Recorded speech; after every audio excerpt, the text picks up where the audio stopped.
everyone's having a good evening and a safe trip here tonight. We're going to start our Straight Talk meeting, our first installment here. If everyone can have a seat, and we'll be able to get going. Thank you for taking the time to come out this evening. And we'll start by our rules of engagement for the evening. It's not a hard thing, folks.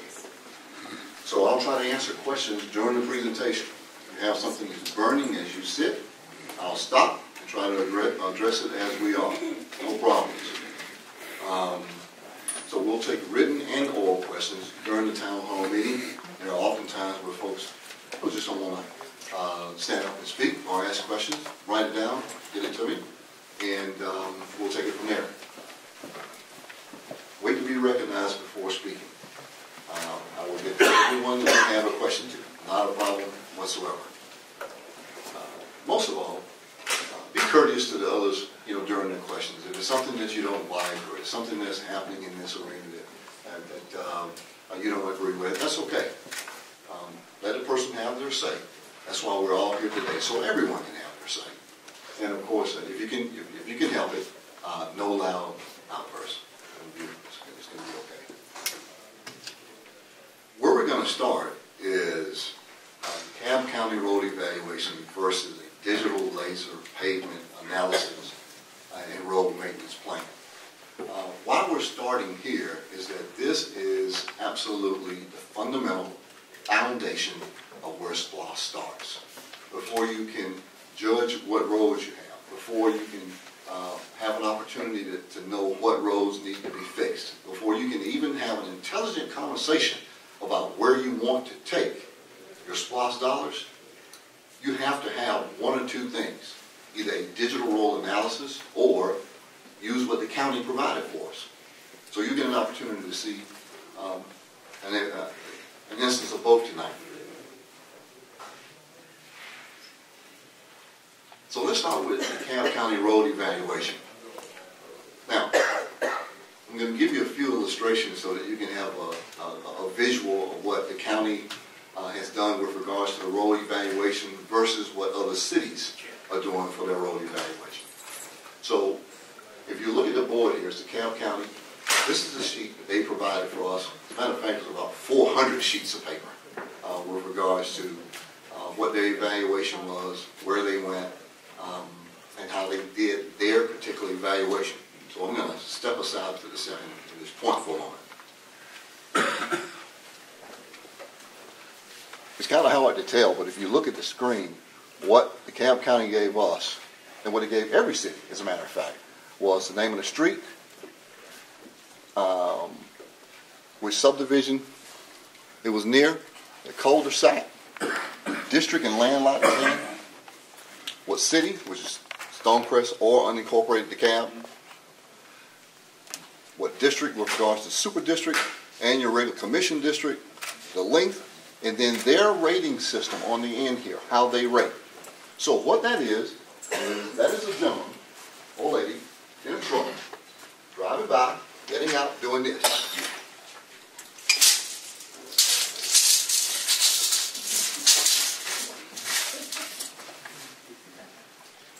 Thank you, sir. They roll it back up, and they get back into their truck. They do a visual inspection. We asked them specifically, how do you do this? That's the example that they gave us. They said, well, so if it's rain, sun, shine, they don't feel like doing it that day, don't want to get out of the truck, that's your evaluation. Huh, interesting. Okay, so now, we move to the next level of a road analysis. So we're going to use an actual city that had a pavement evaluation from a digital standpoint. And we're going to use the city of Tucker.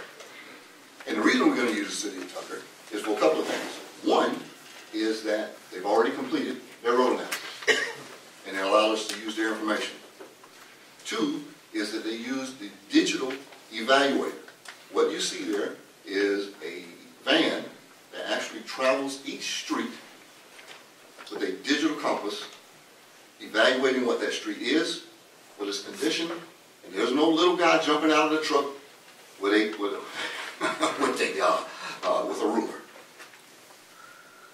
So what is a pavement condition index? Called PCI. Now, the other scoring that you saw from DeKalb County is different from what their scoring is. This is based on scores from 0 to 100. So pavement distress measure, whether it's patching, rippling, raveling, bleeding, potholes, all the things that you see that's happening here in Stonecrest and everywhere else, distortion, bleeding, my personal favorite, the alligator cracking that is everywhere, block cracking and this longitudinal cracking. So pretty much a digital laser analysis provides a rigorous assessment of the entire road system, not just every cul-de-sac or just every street, providing road repair and road maintenance feedback that cannot be attained by visual inspection. Cannot be attained by visual inspection or random road care analysis. That's why they call it digital. So in the laser analysis, it provides the condition of the city roads. So if you look at the right-hand side, where it says condition category, good, satisfactory, fair, poor, very poor, serious, or just the street is failing, period. And then you look at that range where 86 to 100 is good, 71 to 85 is satisfactory, 56 to 70 is fair, and so on and so on. And then, of course, at the bottom here, the level of service in that category, 71 to 100 is adequate, 56 to 70 is degraded, and 0 to 55 is just strictly unsatisfactory at this point. So the long-range goal is to have an overall PCI of score of at least 70. That's the long-range goal. So what condition is the Tucker roads? Is it good? Is it satisfactory? Is it fair? They are poor. They are in poor condition. From 41 to 55, that's their PCI range. And once again, I illustrate, that's not a person getting out of the truck having a manual measurement. This is a digital measurement of what is happening from that street, from surface to end. So the digital laser analysis provides an accurate assessment of the overall condition of the Tucker roads. Tucker decided to go with the digital analysis versus what information that was provided by DeKalb County. Most importantly, what they found was the accuracy of the data. So Tucker's overall PCI score, you see the arrow here, this is 49.1. That was 114 miles of roads that was in that range. Now, as you see the cylinders that go up and down, if you move to the right, that's 96.9 roads were in the 50 to 60 range with regards to their score. And then 28.3 was in the 60 to 70. So as you can tell, further right is further better conditions of the road. Further left, of course, is the worsened condition of the road. But their index overall was 49.1. So the digital laser analysis, provided an accurate assessment of the condition of the roads along with an estimated cost repair. That's the big piece, an estimated cost repair. So they'll know what they're spending their SPLOST dollars on with regards to the roads.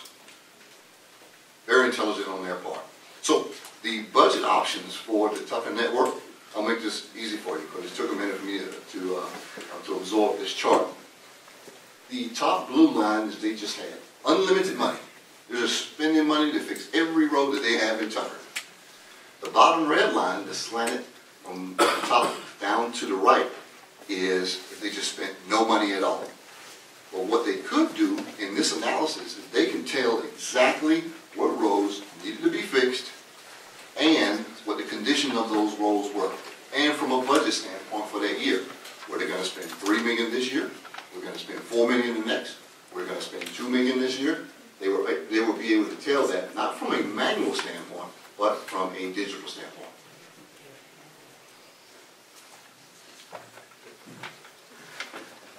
What I like most of what I saw in Tucker is that they could take their map, you can go online, and you could click on your street and tell when your road was going to be paved. You cannot do that manually. There is no little guy that can jump out of the truck, get inside of the internet and tell you when that road is going to be paved. This is very intelligent, very well data put together. So you can actually go to the site and know the condition of your road and the schedule by which it's going to be resurfaced. So the digital laser analysis enabled a color coding to determine annual spend and sequencing of the road paving for the entire SPLOST program for their city with the data from the Stantec analysis. So in summary, this digital laser analysis provides, one, superior accuracy in ratings, superior. Two, the budget options for the maintenance plan, depending upon what your SPLOST dollars are and where you're going to move to from there. And then three, the visual representation of the repair activity online, on site, so that you can see from there. Now, who's all using this? What other cities have used this digital laser analysis for their roads? I gave you what Tucker has done, but Brookhaven, Dunwoody, Johns Creek, Peachtree Corners, and of course Tucker is what you've seen today. And of course I recommend that we do the same. I'll stop this portion at this point and I'll take any questions. Any questions about this project or anything else in this round? Do we have any written ones that was in that area? Yes, ma'am. So are we going to do it? I mean, or does it have to go before the council? It has to go before the council. So the cost to do a digital road analysis is two costs actually, and depending upon which option that you select. The first is just the roads that we talked about. That's $50,000. The roads and the street signs and every place else, and the street lights is $78,000. So if we took the $78,000 option, not only will we have all the digital information with regards to the current roads, their status, and what we need to repair, we'll also have the street light information and stop sign information. Now, why is that important? I would take the $78,000 option for two reasons. One, it's paid for by SPLOST. Two is that when we move into our next phase of public safety here in Stonecrest, this is how you can make the entire city one digital platform for public safety. I'll give you an example. Some of you all have Ring. The whole city of Stonecrest can be Ring. Because now you have an inventory of what lights that you have, what stop lights you have, and what stop signs and the roll analysis at the same time. I thought I saw the plan. Yes, ma'am. Mayor, what kind of time frame are we talking about? Well, we have to get back in line because we had an opportunity this summer to make that happen, and it didn't happen. So 3 months. We'll have to schedule it. They have to come back out. They have to do their analysis, and then they give us the information. Yes, ma'am. Why didn't it happen? Council didn't approve it. Huh? Council didn't approve it. Why not? I can't answer for them. I can only answer for me. Do we get to see how our district managers are voting? Yes, you can. And where do we find that information? There's a couple of places. One is on the website. You can actually go back and look at the actual meeting minutes, and it'll tell you who voted for what. All right. Yes, sir. Mr. Mayor, when they start their analysis, it'll take about 2.5 weeks for them to do the entire city, And to do the analysis of the city. Okay. I'm misspoke. Thank you, Mr. City No, Manager. yeah. So once it's scheduled, it'll take about 2.5 weeks. Yes, sir. Based on the map, on the base map you're going to get, do you have an idea how long it's going to take to implement any of what you just described? So, based on my understanding and based on what I've seen, the reason I use the term 3 months is that once the city council approves it, then there has to be a contract issued, it has to be signed and executed, then the truck has to be ordered, they have to come out and perform the work, and as the assistant city manager said, it'll take about 2.5 weeks. Then you'll have a real-time, intelligent inventory of what we have with regards to our roads.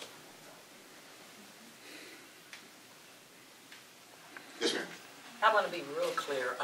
So actually what we're saying is that if this is going to happen, that when's the next time it comes around that we're going to be able to do this?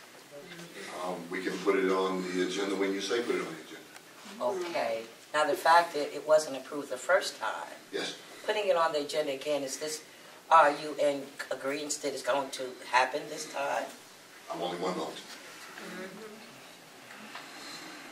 So let me give some clarity on this, and this goes for the entire meeting also. And my city council members know this. I don't put anybody in despair. That's not what I'm doing at all. What I'm doing today is giving you the information based on what I have, what my experiences have been, so that you can contact your city council person and give your desires with regards to what you want to see happen. But here's what I can't do, and I hope you all can appreciate this. It's difficult for me as a person as it would be for you. Every comment, every piece that comes up, we didn't do something because the mayor didn't do it. Not the case. Mayor gets one vote, and depending upon how that changes in the future, I may not get a vote at all. I just preside over the meeting. So the best thing to do, I think, from a leadership standpoint, is to provide you as much information as possible, so that you all can contact your local representative and say, this is what our desire is. This is what I would like to see. And that's, literally, that's the best I can do. Yes, ma'am. At the time that the city council voted against this, had we already voted and approved the sparks fund? Did we have the funding in place to do it? So, yes. Okay, and they opted not to do it. Correct. With money in place to do it. Correct. And they're not required to give a reason as to why they vetoed this? Well, they have to answer to you, as I do. See, they answer to a district, like you all, individual, or in the same district. I answer to the entire town. Everybody is my constituent, including you. Yes, sir. I have a two-part question. All right. If you don't mind, could you shed some light on a council discussion that led to the disapproval or denial of the motion? One. Two,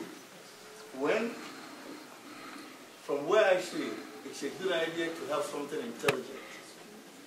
The question is this: did they take into consideration, do we have truck routes and light-ton vehicles routes? Because the paving for truck routes are different from the paving from cars. Okay. So the implementation becomes the issue. I don't think the issue is really whether I will get something intelligent or not. The question becomes, how do you implement what you have? Okay. So I'm going to take both those questions. Okay. And part of your statement that I agree, and the other part I don't agree. But we'll move forward. So the first part of your question is, how does this come back around again? What do we do on that standpoint? Then what has to happen is, I said it earlier, you have to make your desires known to your representative. To say, I've seen this demonstration. I've seen the cost analysis with regards to what has happened in other cities, and I'd like for you to support this particular digital initiative.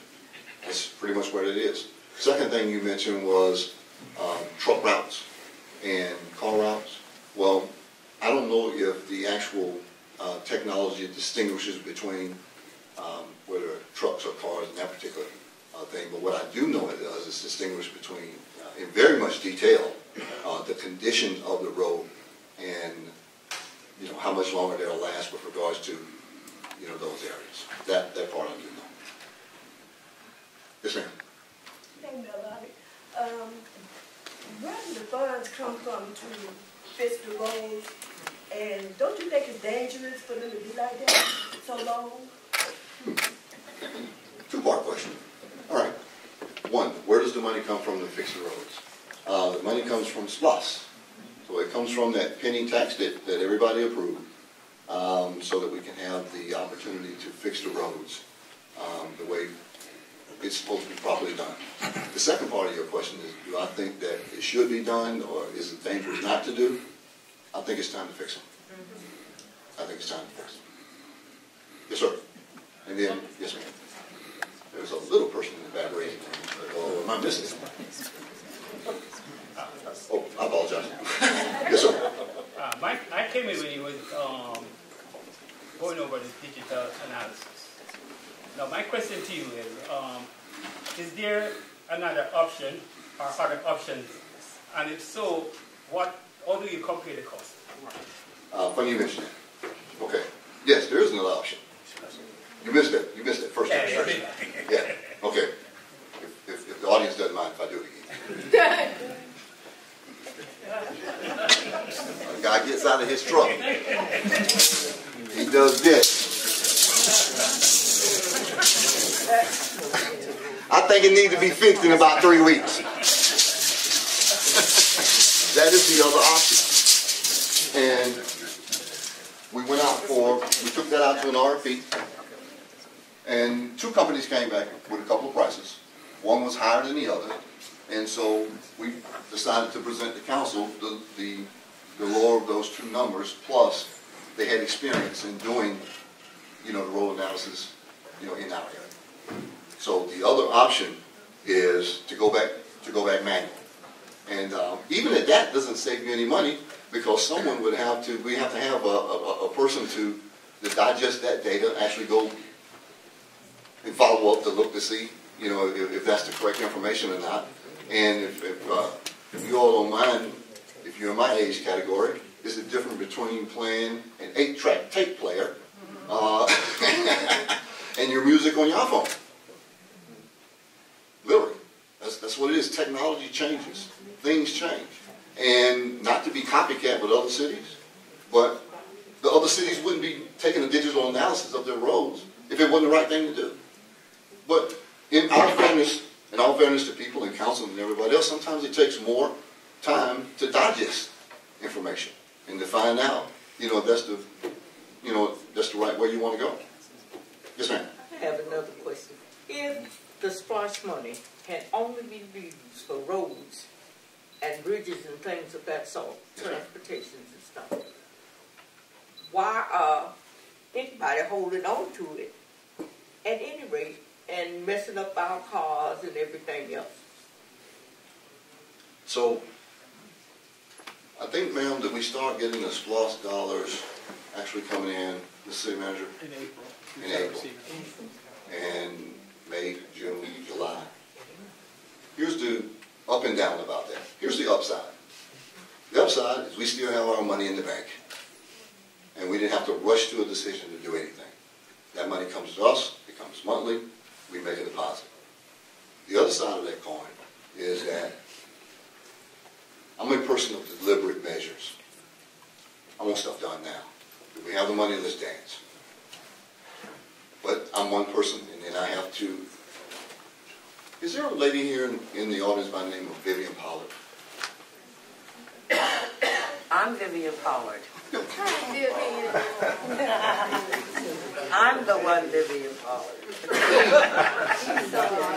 Whole time I've been talking to you. All the time, but I always knew who you were.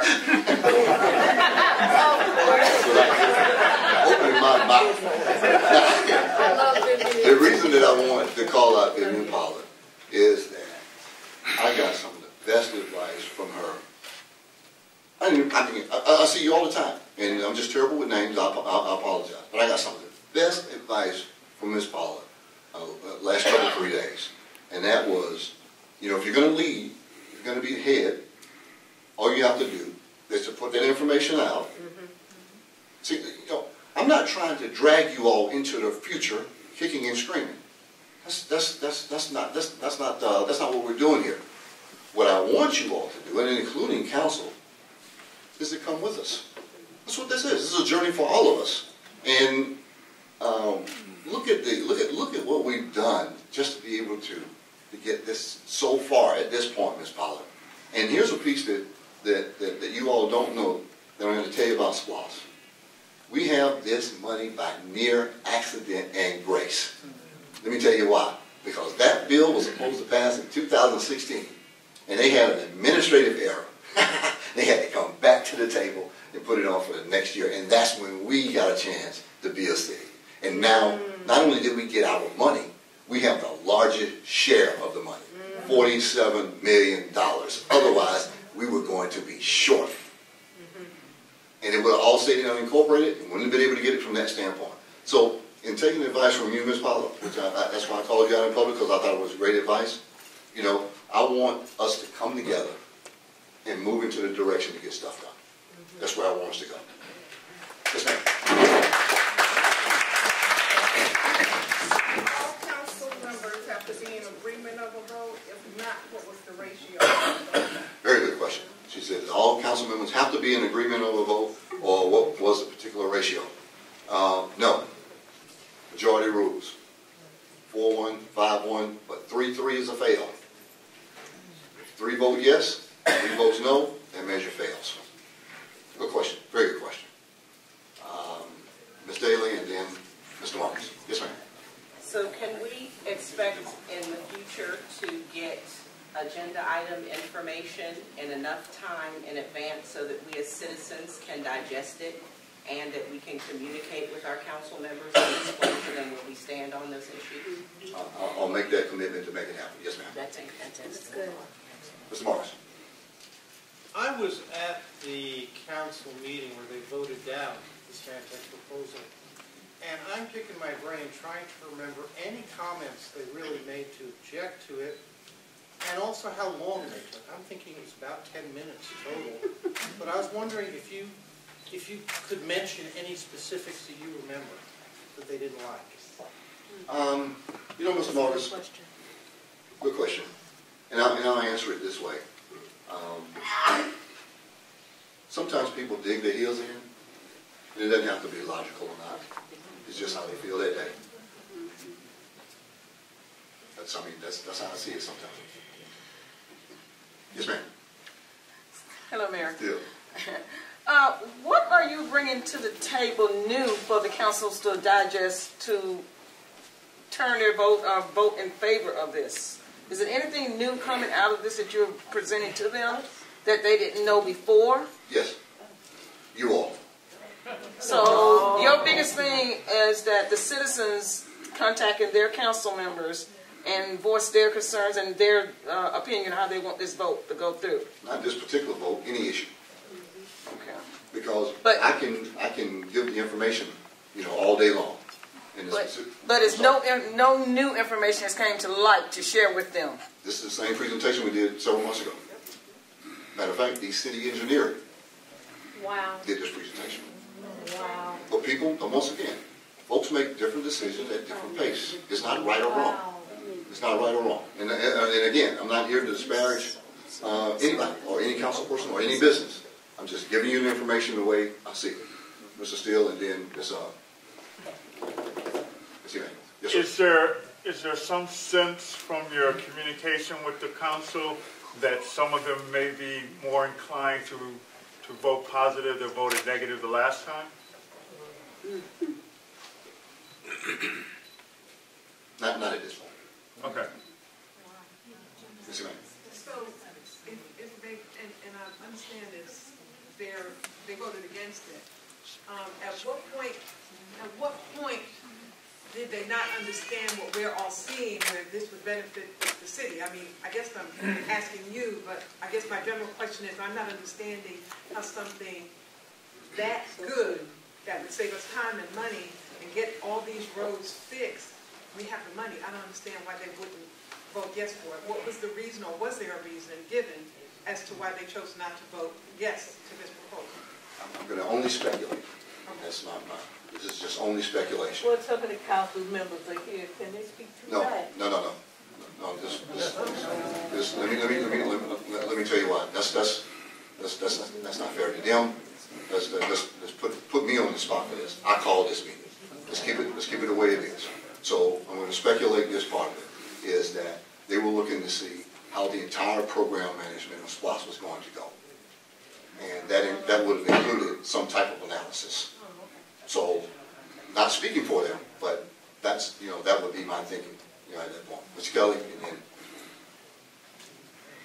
If the city and the council members decide to go ahead with this plan, did they give you any kind of idea of when you might get the analysis back after this is done? The range I'm going to say, Mr. Kelly, is 3 months, and that will then take, if they approve it. But they can do the work in 2 weeks and then get the analysis back in 3 months. No, see, here's the thing. The analysis truck may be on site at another place right now, not finishing. We have to get in line, is what it is. But once you get in line, they can do it in 2 weeks. 2.5 weeks. Yes, sir. And then another 3 more months before you get there. No. The 3 month time, the 3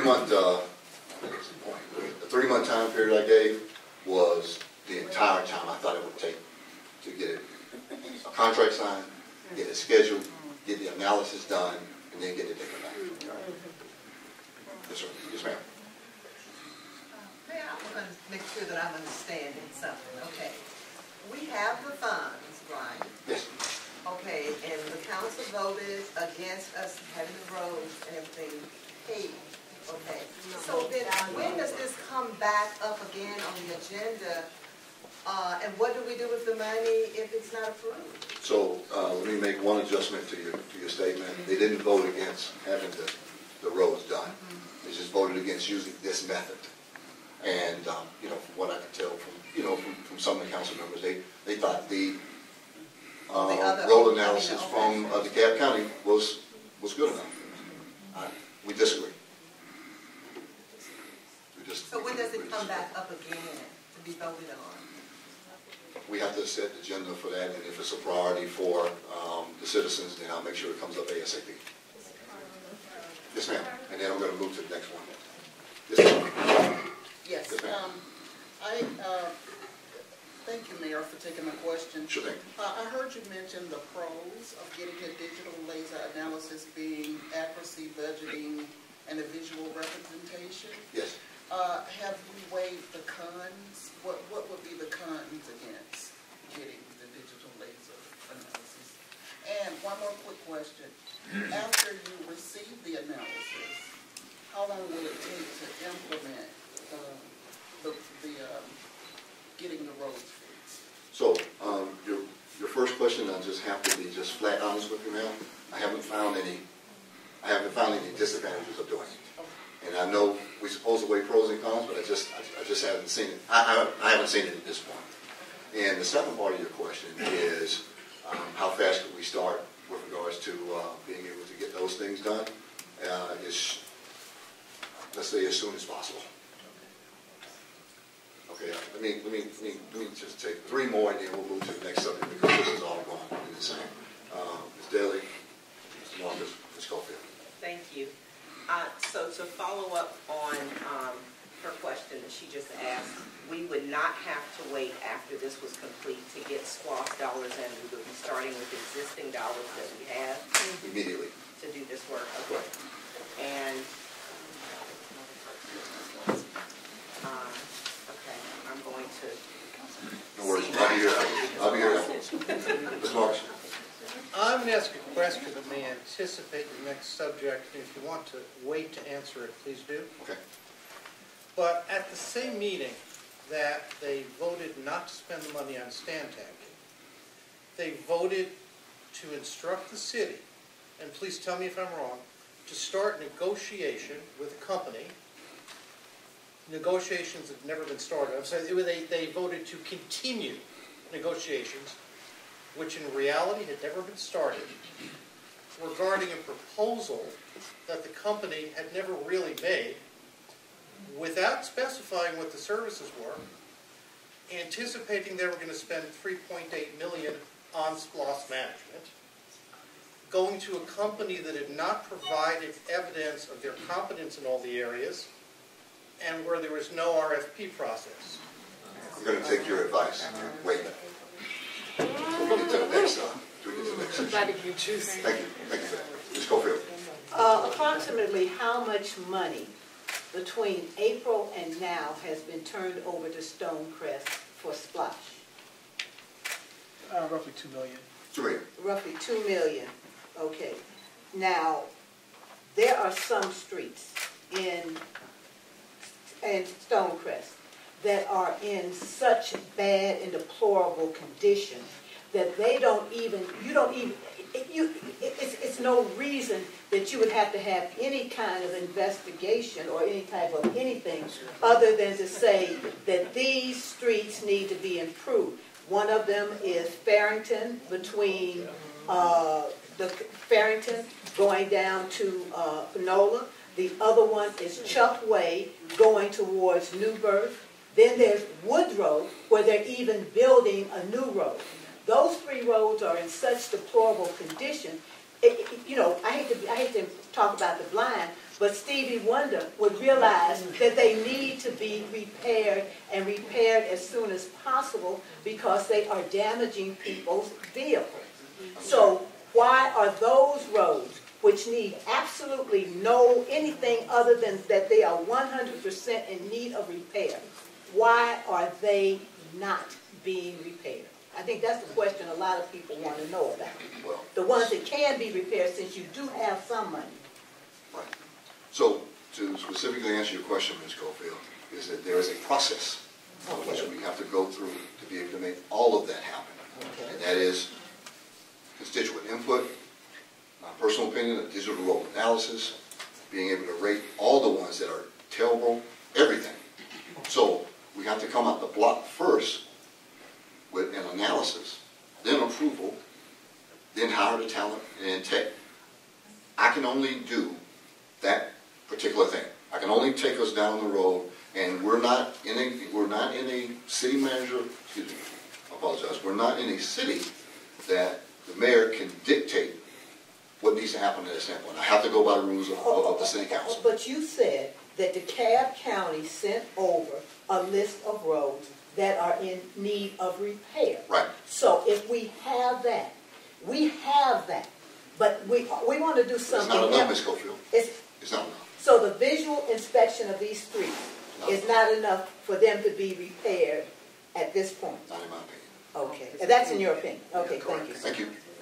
All right, anybody else? Mr. Thibodeau, and then one more. Mr. Mayor, just one couple questions. Isn't it true that Tucker is currently the only entity in DeKalb County, including county government, that's paving roads with SPLOST money? No, I don't know that. I'm sorry. Okay. That's what I read. Okay. In your opinion, do you believe that the digital analysis is what allowed them to be up and running as quickly as they have? Unequivocal. No question in my mind. Because they had the data, they had the knowledge, they knew where they were going to spend the money, they had the planning, everything. And they were, quite frankly, if you all don't mind me using the term, they were kind enough to loan the presentation up so that we could, bring it on this end. But I've had this presentation a couple of months. We've done this for a couple of months. So, one more. Yes. What do we need to do to get this back on the agenda as quickly as possible so that we can all revisit this issue and find out what the problem is and see what can be done to expedite this? I can put it on the next workshop agenda and the city council agenda. It's coming up in September. A couple of weeks. Is that the desires of the folks? Yes. Yes. That part I can make so. All right. Thank you. We'll move to the next subject. So, what we're going to cover, and people are, and it's hard to get confused about this because there's so much information that came out over a very short period of time. So there's pre-SPLOST, there's SPLOST, and then there's a comprehensive transportation plan. So we're going to try to cover these so that you'll know the differences as to where we are and where we're going with it. Let's talk about Grice Consulting. And the reason I'm going to talk about Grice Consulting, and I want to make this preface so that everyone knows up front where I sit and where I stand with this. It is never my intention, and you can call this racial, you can call this just being a black man. It is never my intention to hurt another black business. Never, ever. Period. But you have to be able to do the work. That's where this is. So it's my job to explain to you and to council what our experience has been with regards to where we're going and what needs to happen for the city of Stonecrest. And I want you all to remember a part of my and a part of council, particularly a part of my oath, is to serve without fear or favor. I am not afraid of the mob. I am not afraid of the folks that want favors. But what we have to do is to understand that we have to make Stonecrest best as we can with what they've been able to give us. Does that make sense? Yeah. All right. And that's pretty much what I'm doing today. It's not to disparage anyone's business, black or white, green or purple. You know, my job is to make sure that you all have all the information so that we can collectively make the right decision and to move forward. And that's what I'm really trying to do today. And the only thing that I'm trying to do. So, pre-SPLOS, SPLOS, and then the comprehensive transportation plan. Pre-SPLOS, just like the prefix says, before SPLOS, before the vote, before November. This is in the June, July, August time frame of 2017, where we knew, as a matter of fact, some of us knew SPLOS was coming in 16, but since we now have it in 17, we knew that there had to be certain things that had to happen with regards to presenting that information to the county. That makes sense so far? Mm-hmm. All right, that's pre-SPLOS.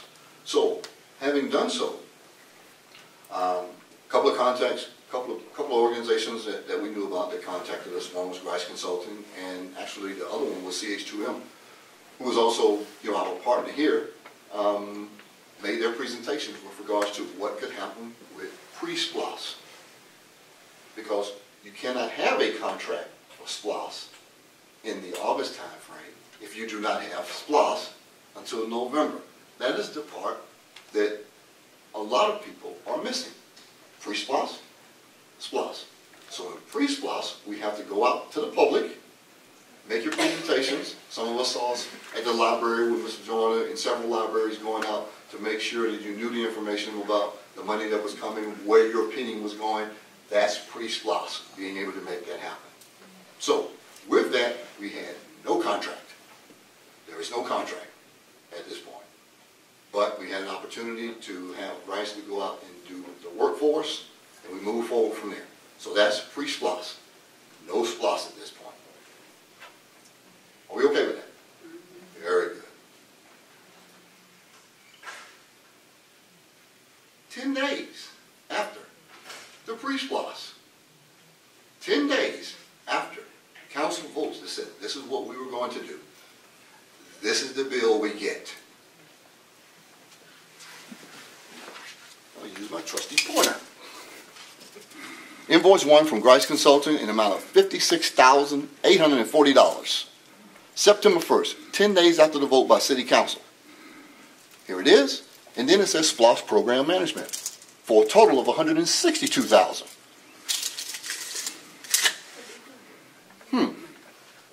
Not pre-SPLOS, SPLOS. You're billing us for something that cannot happen at this point because it did not pass yet.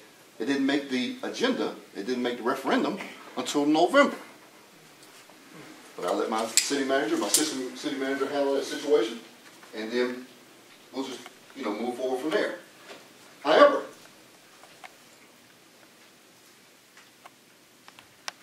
we get another bill on October 1st, 2017. Still, no SPLOS.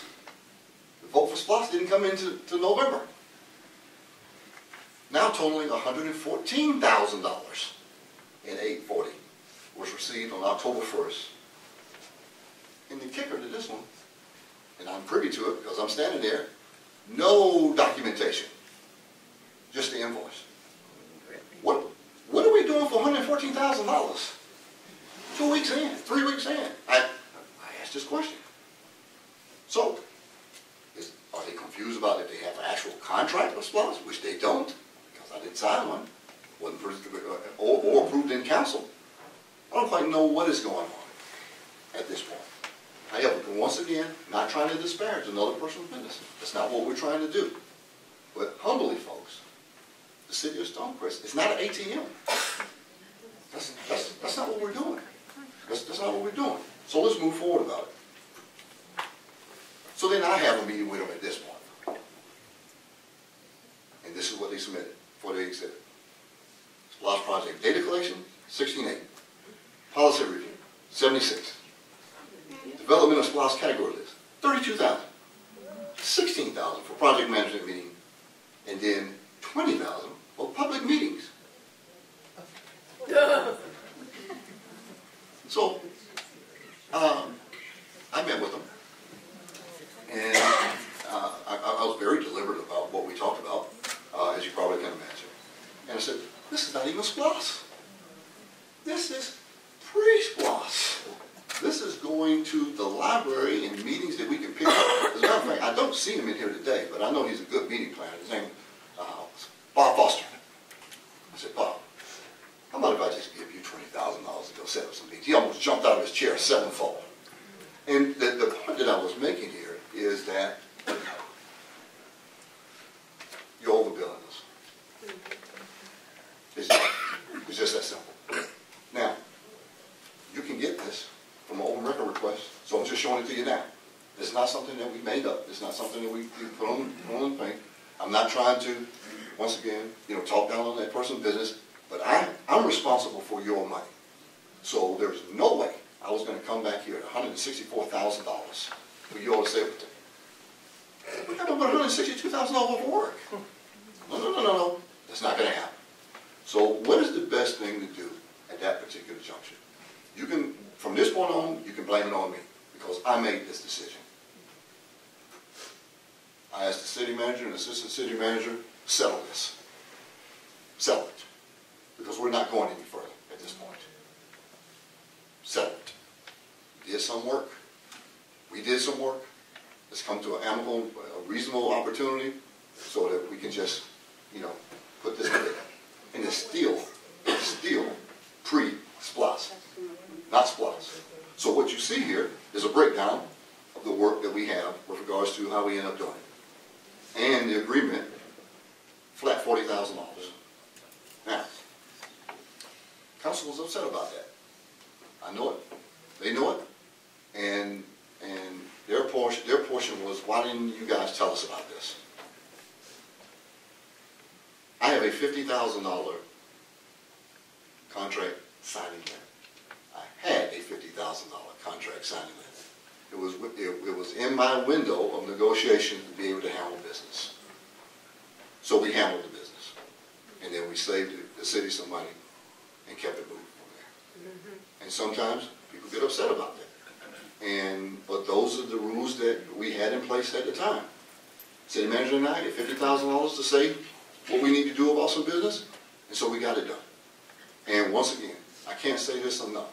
I'm not trying to run another person's business in the ground. I'm sure they do fine work with regards to the things that we have here, or what that person is doing, or what that corporation is doing. But it's my job.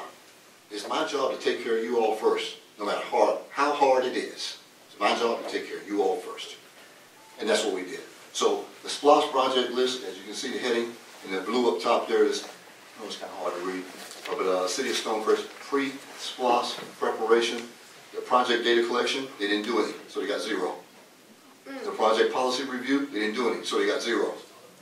The development of the pre-SPLOST category list, $35,000. And then a project management meeting, $125 an hour, $2,000.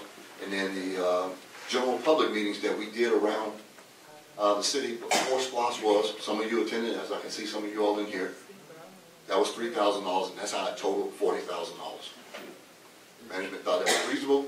I agreed to it, signed it, gave them the check. I thought it was over. No. That's just where it began. We'll talk about that. I saw the hands flying up now. All right, Ms. Cofield, I'm going to take you first, and then we'll go down the list.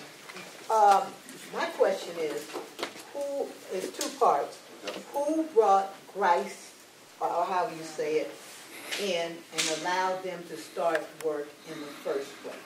Because the reason for that... The answer one at a time. Just tell me.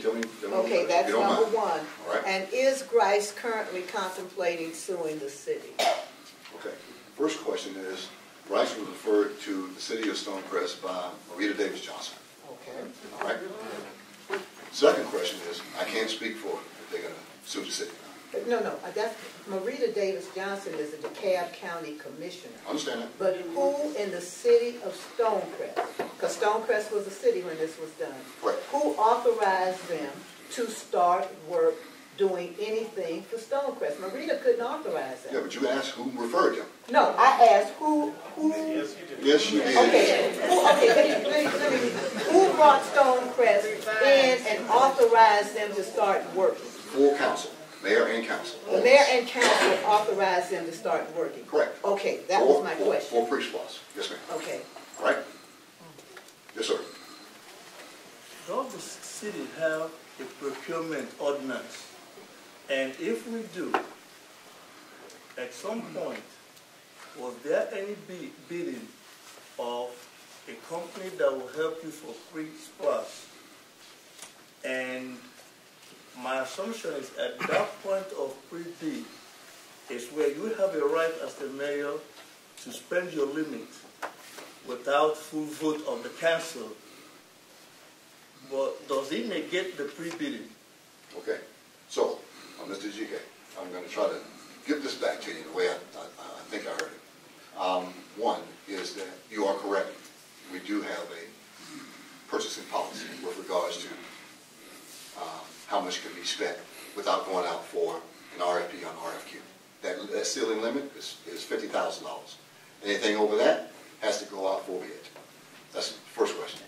Second is that I had a spending limit with regards to what I could sign for along with my city manager of $50,000. Okay? That ceiling got lowered to $25,000. So I can't do anything. I can't go out to get Stantec. I can't go out and do anything digital. I can't do any work with regards to SPLOST at that particular level because City Council said that for oversight reasons, they dropped our ceiling limit from 50 to 25. So I have to say to you, Mr. GK, no, I don't have that power. That power rests with City Council. Mr. Randall. Okay, so my question is, and I'll be very forthcoming, I did ask for open records request because this does not pass the smell test. From what I understand, is it a sole source contract? And my understanding, I've worked with the feds and the state, you only get a sole source contract if you've done business before and proven that you are the best business to move further. All right. And my other question is, why aren't we entertaining RFPs if that is the criteria? Okay. So I'll answer both of those in the best way I can. From a DOJ standpoint, you're 100% correct. Gosh, Ms. Emmanuel, give me the first one again. Sole source. Thank you. Thank you. First of all, so let's be clear on this, and a very good point, Ms. Emmanuel. We have no contract SPLOST for anybody. Not Grice, not Lowe's Engineering, not CH2M, Jacobs, no one. We have no contract whatsoever because we settled the pre-SPLOST bill and the pre-SPLOST work, got that out of the way. Now it's time for SPLOST. Well, quite frankly, Ms. Emmanuel, City Council sent us back and said, you negotiate with Grice for SPLOST. I can't, once again, I have to follow the rules of City Council. I'm only one vote, and that's what they said do. And quite frankly, Council ordered city manager and the city attorney to go back and negotiate with them. Your second part of the question was regards to the RFP. It is in my opinion, and I said it that day in the City Council meeting, that a RFQ should be issued for two reasons. One is our policy. The second reason is that look at the amount of money that's involved. And we tout. Somebody said this on next door when I said that we were a I should have used different words for this. We want to be the new Harlem Renaissance. We want to be the new Harlem Renaissance. We want to be. All right, I'm going to use the word want because once it was printed that, you know, we're the new Harlem Renaissance. I took it on the chin. But, you know, everywhere. I'm telling you. Is Erica here? Erica? I knew that was true. Hey, look, I'm going off subject just for a minute here on purpose, is because I read social media. I'm not adept at it, but you know, if I could send one person a message, next thing I know, 700 people got a message, and so I just leave it alone. I just read. You know, I just write if somebody replies to me. Otherwise, I'm going to get in trouble and something crazy is going to happen. So the reason I bring up next door, and quite frankly, Councilman Georgetown made this point some time ago, and it always stayed with me. Get your questions from next door. Great place to get your questions. You come here and get your answers. This is where the answers are, right here. Yeah. Next door is the devil's workshop. I mean, people they can sit all day, 2, 3, 4 o'clock in the morning, and start post and talk crazy. And you know, I got some friends in here, you know, 30, 40 years that send me all. I'm a high energy guy, but I can't keep up with that. That's too much for me. You know, I'm in public, I'm hand-to-hand combat. I want to know what you think face-to-face. Plus, you know, not everybody, some people are keyboard gangsters. They live. I'm going to get you, I'm going to get you, I'm going to get you.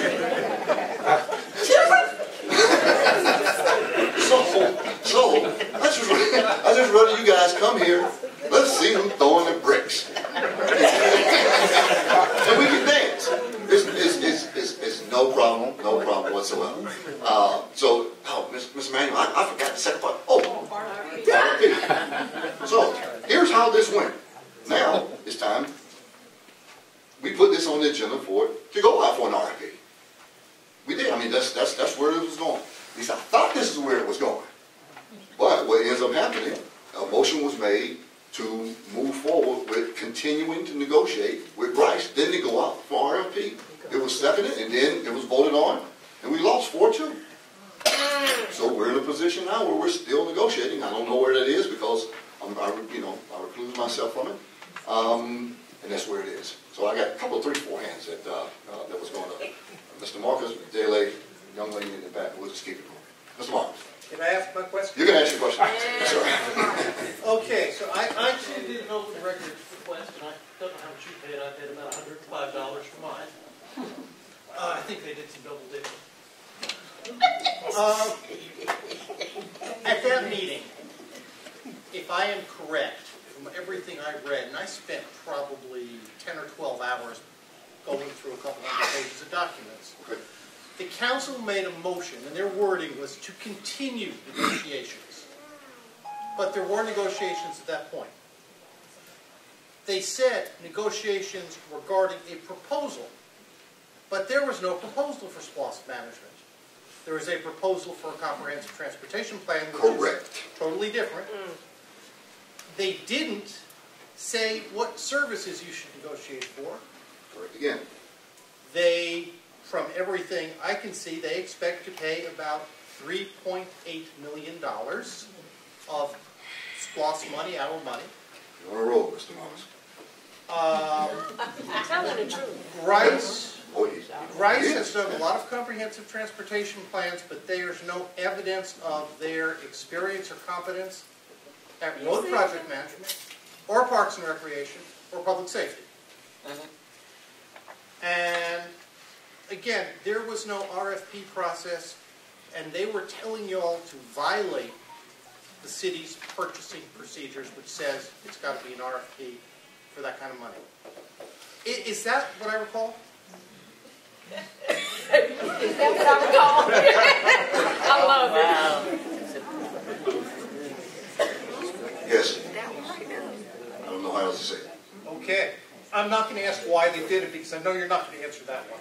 I probably can't. but it's an answer. And I've asked this question, as you know, at a couple of council meetings, and I plan to keep asking it in the public comments until I get an answer, or the roads get paved. You know, I want to make this statement, Mr. Marcus, to everybody, and to you and everybody that's here. We're good council folks. They have a good heart. They do. I care about all of them. But we agree to disagree on this one. This is where we just disagree. I think we should do an RFP. You know what? I'll say that toward the end. I want to get these other questions out first, then we'll move forward to what I think. Ms. Daly, the famous Burning Night, and young lady. Yes, I wanted to, there were a couple of things. I wanted to clarify on the sole source. Okay. Because a sole source is not that somebody has done work before. It is a demonstration that they are the only viable organization who can perform the work. There are some rules that are different for that with regards to the Department of Justice. No, I have to tell you about that. I'm talking about basic procurement rules. Well, she used a very specific example, so that's... Well, I mean, it's just in regard to municipal governments. That is what a sole, or state government, that's what a sole source all right, no worries. Thank you. is. But my question is about what was put in writing at the point that a vote was taken authorizing Grice to start work. There had to be something in writing for them to... Okay, now we're talking about pre-SPLOST now. Yes, I'm talking about pre-SPLOST. So whatever it was that they were authorized to do, I'm curious what was put into writing at some point for them to be able to start working. Okay, I don't have that in front of me, but that was August 21st, 2017, if I recall correctly. Yep. And there were two proposals to, to start work, if you will. And that's the proposal that we voted on, that everybody voted on, including me, to say to be able to start pre-SPLOST work. So there are proposals in writing that clarify exactly the work that they were supposed to do. Yes. And does it specify the amount of money that work was going to cost? Not only did it specify that amount of money, they went further to list some additional things that we did not ask for. So all of that was included in that particular piece of it. So I'm talking about what was approved, what was voted on. I'm talking the same thing. Okay, so you're saying that there was additional stuff that you didn't approve that was in what they provided? What I'm saying is that there were some additional things that were in their proposal that all got lumped in and brought on at once. Okay. Now, Ms. Daly, if you want to dissect this, I'm more than happy to send it to you. Okay. Because you're asking me to recall. Well, no, I mean, since we're talking about it, I'm just trying to get some clarity while we have the audience that's the answer that I have. To understand. Because there are guardrails. Our procurement policies are supposed to provide guardrails because obviously our elected officials are not procurement professionals. And so the professionals are supposed to be able to provide that advice. Spent 10 years in that role to help keep us as a city from driving off the road. And so I'm trying to understand what documentation there was that allowed a legal vote on something where it appears there was no clarity or commitment as to how we were going to proceed and what we were going to pay for this work. So the answer that I'm going to give you is the answer that I said before. Now I add something to it. They made a proposal. There were many things that were in their proposal. That was part of it. We voted on it, we approved it, and then we started moving forward with regards to the pre-SPLOST work. If you want any more details than that, more than happy to give you what they have. Thank you. Yes, ma'am. Mayor Lary, I have lived in DeKalb County 45 years. All right. I'm 66 years old. I can't understand why everything is so disorganized. And we sit on the sideline and just believe into what some of these politicians say. They're going to take care of something, and they don't do anything. We've been riding on roads all bammed up, and we've been going through a lot of tragic situations here in Georgia, especially in DeKalb County. So my question for you is, when are y'all gonna get yourself together and stop being so disorganized? Okay. Next question. Yes, sir. Oh, sorry, Davis. Yes, sir. Davis. All right, folks, let me. Just to piggyback on what the young lady mentioned before, the proposal, that 40,000 or 40,000 plus that you paid Grice, yes, was that a settlement or a partial payment? Settlement. Settlement? Yes, settlement. Wow. Our business with that is settlement. Settlement. Young lady in the back, give it to you. Yes, Yeah, so the bottom line that I get from this whole meeting is that we need to get on the phone and start talking to our commissioners and telling them, making them accountable to what it is that we want. You need to make your wishes known. That's all. That's all this is about. Still. I got a question to piggyback on the young lady over here. You did have a contract back in 2017 for pre-SPLOS, correct? Did not have a contract. You did not ever have a contract with Grice? We signed a contract when, so that we're clear, we signed a contract so that we could pay them the $40,000 for that particular pre-SPLOS. Okay, okay, wait a minute, let's back up. You said the council voted to bring Grice on board. The whole council, everyone voted to bring them on board. It wasn't for the pre-SPLOS work, but it wasn't any documentation that they read to bring them on board? Yes, it was. It was, but it wasn't a contract. It wasn't a contract. Okay. In that, it was a proposal? Correct. Okay, in that proposal that they agreed to, it was a dollar figure in that proposal. At some point, yes. You just don't know what it is, but it was a dollar figure in that proposal. Okay. Now, when they did come back 10 days later and submit a bill, is it fair to say that the accounting department, I don't know exactly what department, but some department didn't agree with their bill, and then at that point they started dissecting the bill and brought it back down to where you thought and negotiated where it should be? No, thank you for that, Doc. Because I made this crystal clear, and I'm a pretty deliberate person. When we voted for this, twice, I made this point. Before the vote and after the vote.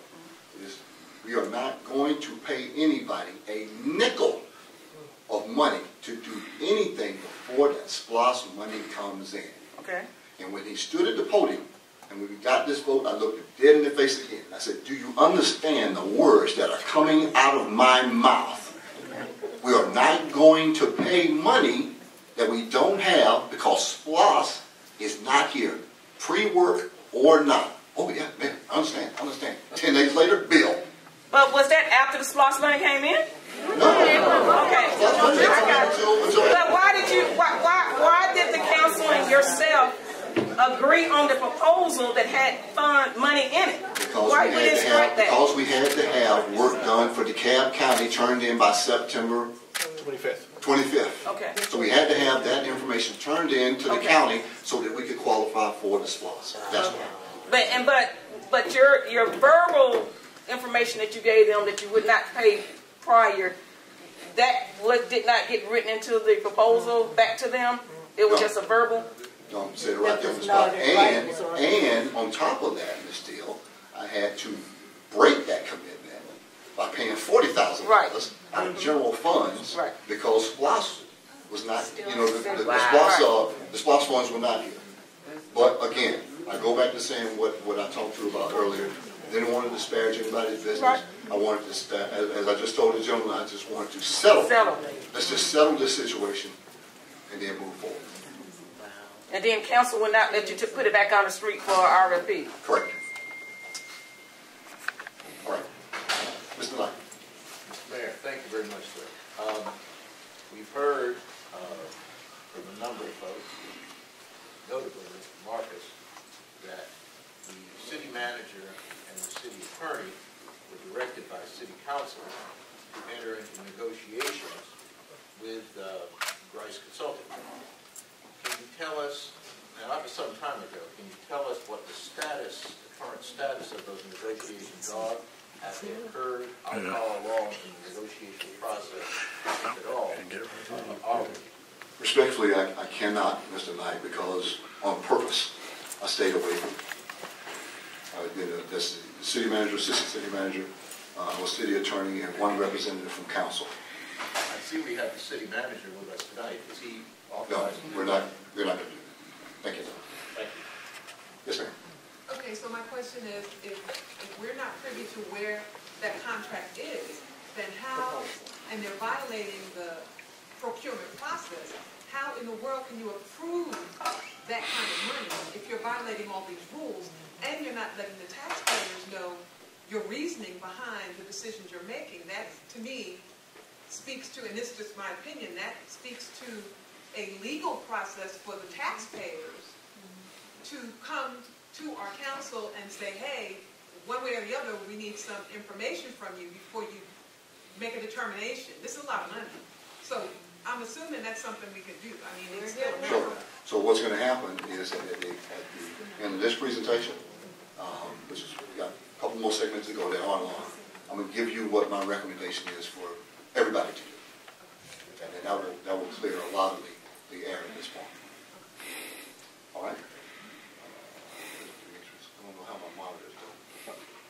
Move your mouse. Come back.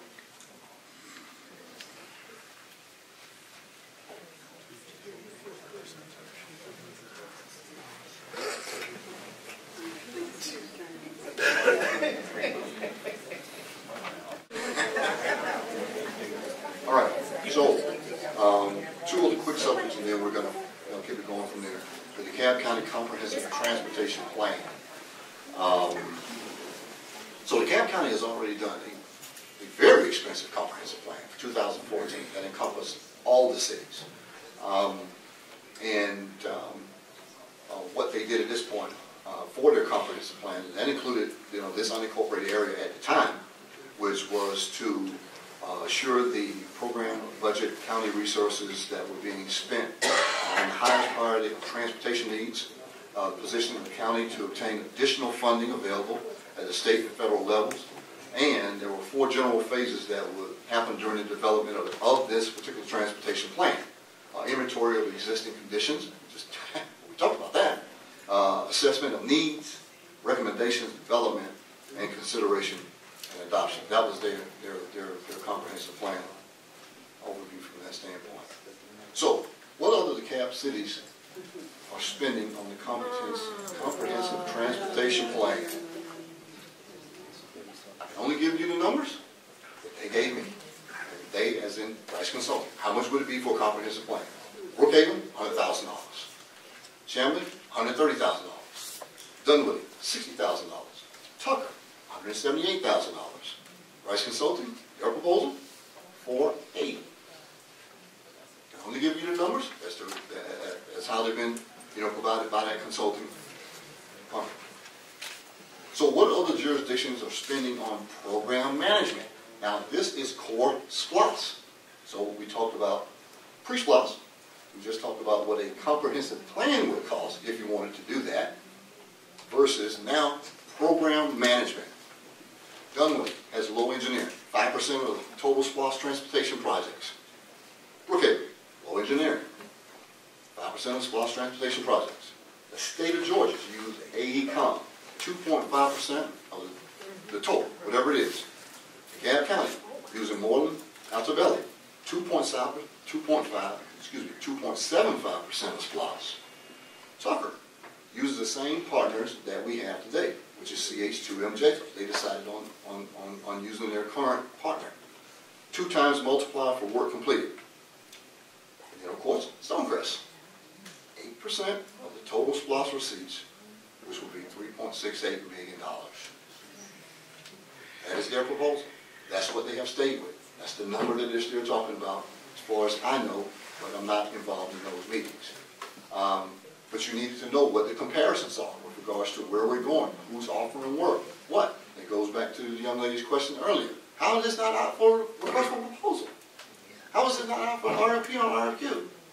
But I have to abide, along with city council, along with my assistant city manager, and our city attorney. It was brought up and voted on that they go back to the table and negotiate. They've been doing that, and then we have to decide where we want to go to from there.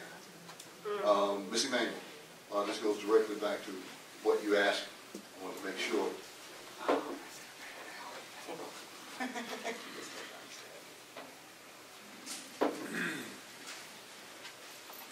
Only a friend would bring somebody some water so they can keep getting the whooping. That's all right, Larry. That's all right. There's some more to come.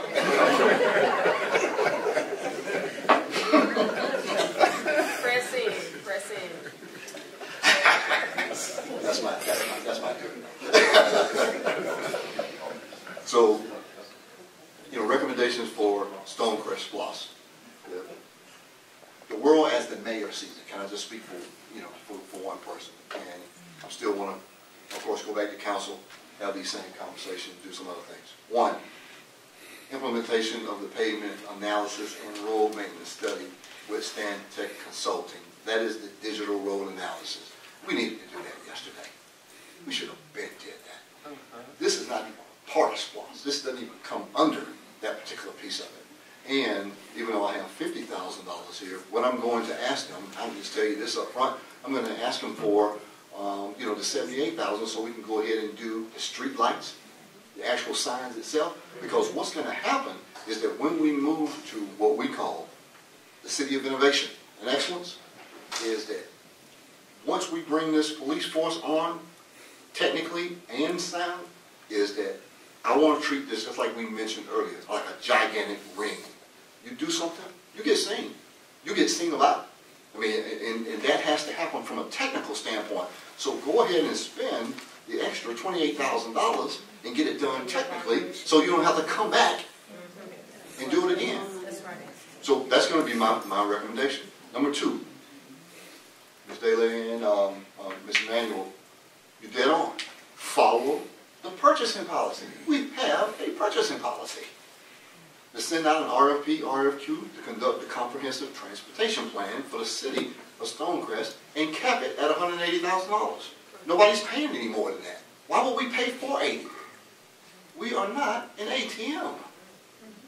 Number three, follow the city's purchasing policy again and send out an RFP, RFQ to conduct the SPLOST program management service for the city of Stonecrest.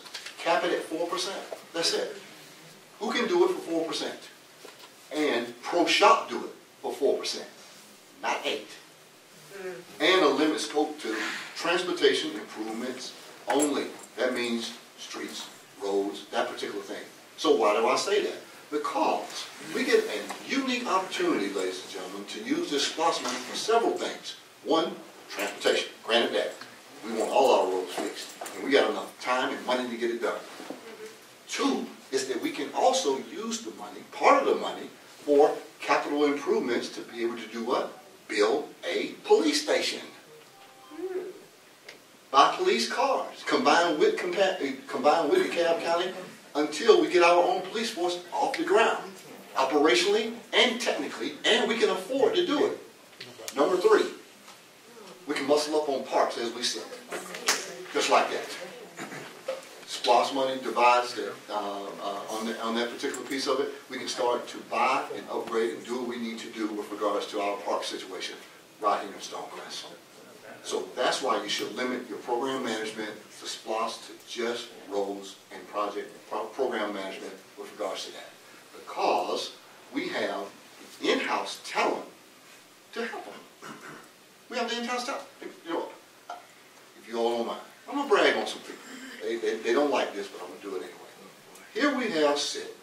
Look, we have a city manager with 3 decades of experience that has done several SPLOSTs that can tell us all what to do. Just like this. He's managed it. He knows what to do. He knows how to do the finance. We have Mr. Ples Jones. I've known Ples for 3 decades. You're talking about a AAA star engineer from Georgia Tech that we have on staff that has managed $47 million projects for 1 year, more or less 6 years. But we don't want to use the man because there's egos involved. Oh no, we got to have somebody else to do it. Ridiculous. We have in-house talent that we can get things done. Here's the kicker. This is the part you're really going to love. We actually share the city engineer with Tucker. The guy sits right behind me. And all we have to do is put him in place to get to work, like Tucker did. That's why Tucker's cutting a ribbon for 23 miles of roads, and we're still arguing about $50,000. Oh, God. Jesus, take the wheel. You know what? And that's my apology. Because I'm frustrated right now. Yeah. I'm frustrated. We should be able to get this done and get this done fast. You know, we spent 3 decades complaining. Oh, the cab county ain't gonna never do nothing for us. We ain't gonna never get nothing done. Black folks can't do nothing. We gonna screw this up just as sure as we sit here.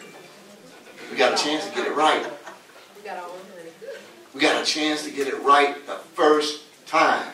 So if I got to hurt some feelings, break a couple of eggs, run a couple of folks off, guess what? You got the right mayor for this one. Because we're going to get this right this time. Period. We won't get a second chance to get this right. So if some folks get upset, get upset. You need to go tell your council person what to do. And this is what you demand with regards to your money. Because I cannot make grown folks do what they're supposed to do. I can only stand here and give you the information. And it's painful at times. It's painful and it's frustrating because we have some really smart people that sit on council that love the city of Stonecrest. But we have to get out of our own way. We have to, you just can't dig your heels in all the time and you're just going to be right because you want to be right. Being right is stupid sometimes. Just get stuff done. This is why we became a city. So we're sitting on an opportunity for people to look at us and say, man, that is one great place to live. Let me give you an example, if you don't mind. I thought about you, Faye Cofield, when this happened, if you don't mind me saying. Al Franklin and I were in Guyana. Most people said they in Africa. We are not in Africa. Ghana is Africa. God, they went to Africa. You're not going to Africa. Somebody said you. Oh my goodness gracious. We went to Guyana. They are the new Dubai. They have found as much oil as a person could find. They have the problem of don't know what to do with the money yet. Oh, I was more than happy to go tell them. And the reason that we took this trip over there was twofold. One is that they invited us. They wanted to learn about contract for services. Instead of having 800 employees to be able to do something, have one contractor with a pile of money that can do the things they need done proficiently and quickly. It works both ways. While we were there, we were able to talk to Azusa.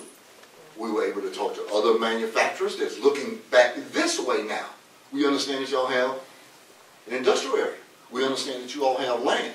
There's a collaboration between Georgetown, Guyana, and City of Stonecrest. Because commerce works in both areas. And being able to help each other, to be able to make that happen, you cannot get any better than that. So, I just said that to say, I'm not mad at any council person. I'm not mad at any constituents. I'm not mad at any of us.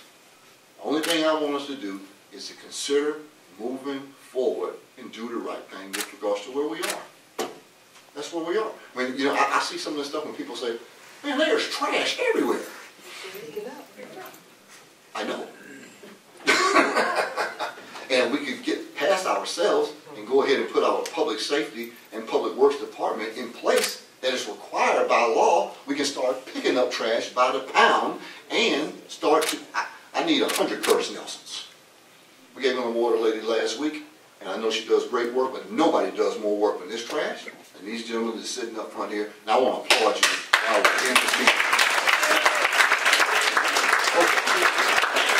And we're not a big place. We're not a big place. We're 53,000. We're the top 20 city in Georgia. But we are big enough to be a force. We are big enough to get things done and to make a real brand of what is happening here in Stonecrest. Folks, we're not going backwards. We're not going backwards. Don't care who's mad about it. It's just not going to happen. I want to be that person to continue to lead us in this path. You know, Ms. Paula, you're 100% about that. I have to find a way as mayor and as our town leader to bring city council closer together. Yes. Do my job. Yes. You know, make sure they understand that this is where, you know, we want to go and where we have to be in this arena. That's my responsibility. And I'm doing the best I can. That's right. You know, to be able to make, to make that happen. The head. You're the head. That's right. You know, so I said that to say, that was number 3 with regards to, you know, our purchasing policy. Follow it. Number 4, allow the city hall staff. That's where the tangent that I was going on. With assistant city manager, our city engineer, our city manager itself. These people are smart. Let me give you the real honest answer to this. We don't need a program manager. We don't need a program management company. You can hire a guy for $200 a year and he'll walk this ceiling instead of $1 million a year, or 3.6 or 3.7 million over a 6-year period of time. It's because it's been done that way before. Cities are still in that mode of trying to hire organizations to do the work that we already have in place, the people that we can already use. Let's get to it. Yes, ma'am. First of all, I'm in agreement with you about that we have the people in place to do it. And the money is there to pay the people differently to do it. We have to look at what the Hawks just did with the city of Atlanta and them appointing a public safety director. And look at how they put them on loan. Perhaps you can look at loaning Mr. Joyner and other people to a consortium that's controlled by the city that does splash. So in other words, instead of them sitting where they are and doing a dual job, they go into a splash company that's controlled by the city and with the people that we already have in place. The Hawks did it with George Turner, who I've known for years. But a little bit of refresher on Guyana. I knew Guyana was in South America because it was Jim Jones' hometown. And as you know, I didn't say you were. Wait, hold on. And I have to do a little bit of correction there. As you know, my field is human rights, and the oil in Guyana, I don't know if they told you this, has already been dedicated to Exxon, and Exxon is controlling the oil, and there are. I'll just leave it at that. Exxon is controlling the oil, unlike what's going on in Dubai and Doha and other places where it's controlled by the county. But it would be a good idea to take Mr. Joyner, Mr. Harris, and other people and let them form an internal group.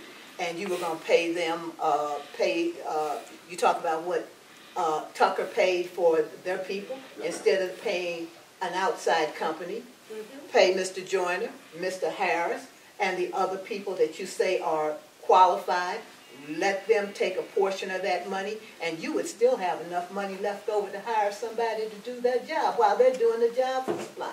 Ms. Cofield, I have known you for some years now. And that is absolutely, hands down, the smartest thing I've ever heard you say. That is all right.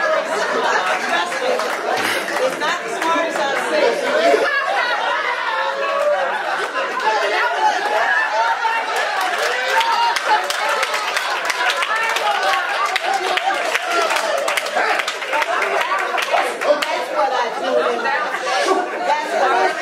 That's what I do in my real life. I'm happy for it.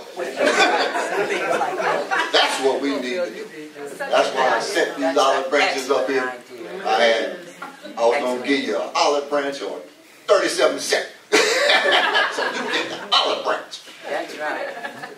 And just not to piggyback what Ms. Cofield said, that's what I was saying to you. You're the head. You voted, I voted for you. You're the head. You know what you got here. I know Mr. Joyner, who he is, what his credentials are. Don't know Mr. Harris. You have them here. Why have you tucked them? Not thought of that, but that's excellent because we can do this ourselves. Yes, ma'am, we can. 100%. We can. You know, we're at a point now where we're at a critical junction in our development as people, as council, as a city, as we're going. From this point on really defines how well we we can do. And, you know, I've said this to council in writing and in person or whoever will listen. Don't dig your heels in so far. Right. Where you can't turn around and say, okay, you know what, let's rethink this. Let's rethink this. I might be wrong about this. You know, let me tell you, I've been wrong more times than right. and you know, over the years, I've tried to change the way I do things. Yeah. I said, I still got the fire. I'm still going to get some things done. But I just try to be different about, you know, how we're going about this. And that's all I'm asking citizens and council to do alike, because we have a unique opportunity to be the best, to be world class. If you travel, you know, and I'll give that to, you know, Ms. Cofield, we just talked about that. You know, they look at us like superstars. And I have no problem telling you, when Mr. Franklin and I got off this airplane and we went downtown, there was a color guard and a band and a stage. I said, I wonder who was that for? It was for me. And they didn't take their salute down until I took my hand down. And once I saw Jimmy the first time, oh boy. And by the way, you know, my international title, Ms. Della, is Your Worship. I say, Your Worship. Yes, sir, buddy, that's who I am. Then I come back home, and my wife said, you know, you got to take trash out there. Worship, you know, it's still letting you know they come on Tuesday, right? But, you know, I just say that to say, you know, these words are actually coming out of my mouth. Ms. Cofield, you are so right. Unbelievable. You are dead right. Absolutely. And we should use the talent that we have. Yes. We should use the people that are around us. You know, we should take this opportunity to not only give them a chance to do the things that they do best, but allow them and us to grow as a city. And on top of that, we get to save money.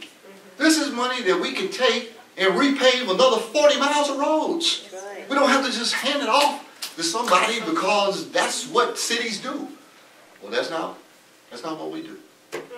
That's not what we do. We have a chance to get it right. And I also will be, speaking, with council and with my city attorney and city manager and assistant city manager to see what best we can put in place. Yeah. Because this episode with this organization, it has to end. It's just not going to happen. I'm sorry. Yes, ma'am. And then you, ma'am. Yes, ma'am. Mel Darby, I'm a candidate running for state representative. Oh. And if I get voted in, I'm not going to tolerate all this corruption and people not caring about what's going on here in DeKalb County, the society. I'm going to get out there. If I win, I'm going to do my job. I had asked you a question. Okay. And I would ask you why everything is so unprofessional. Everything seems like it's so...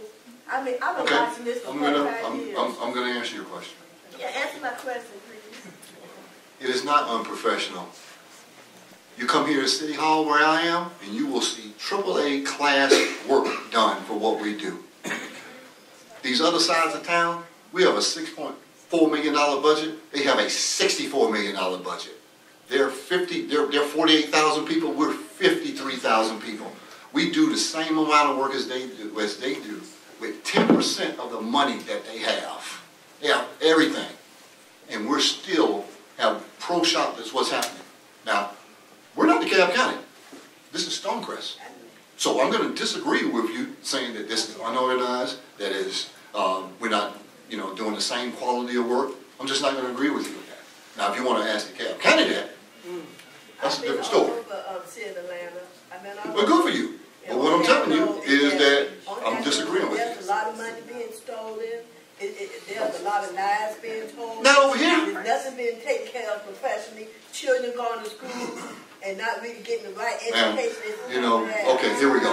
Here we go. Here we go.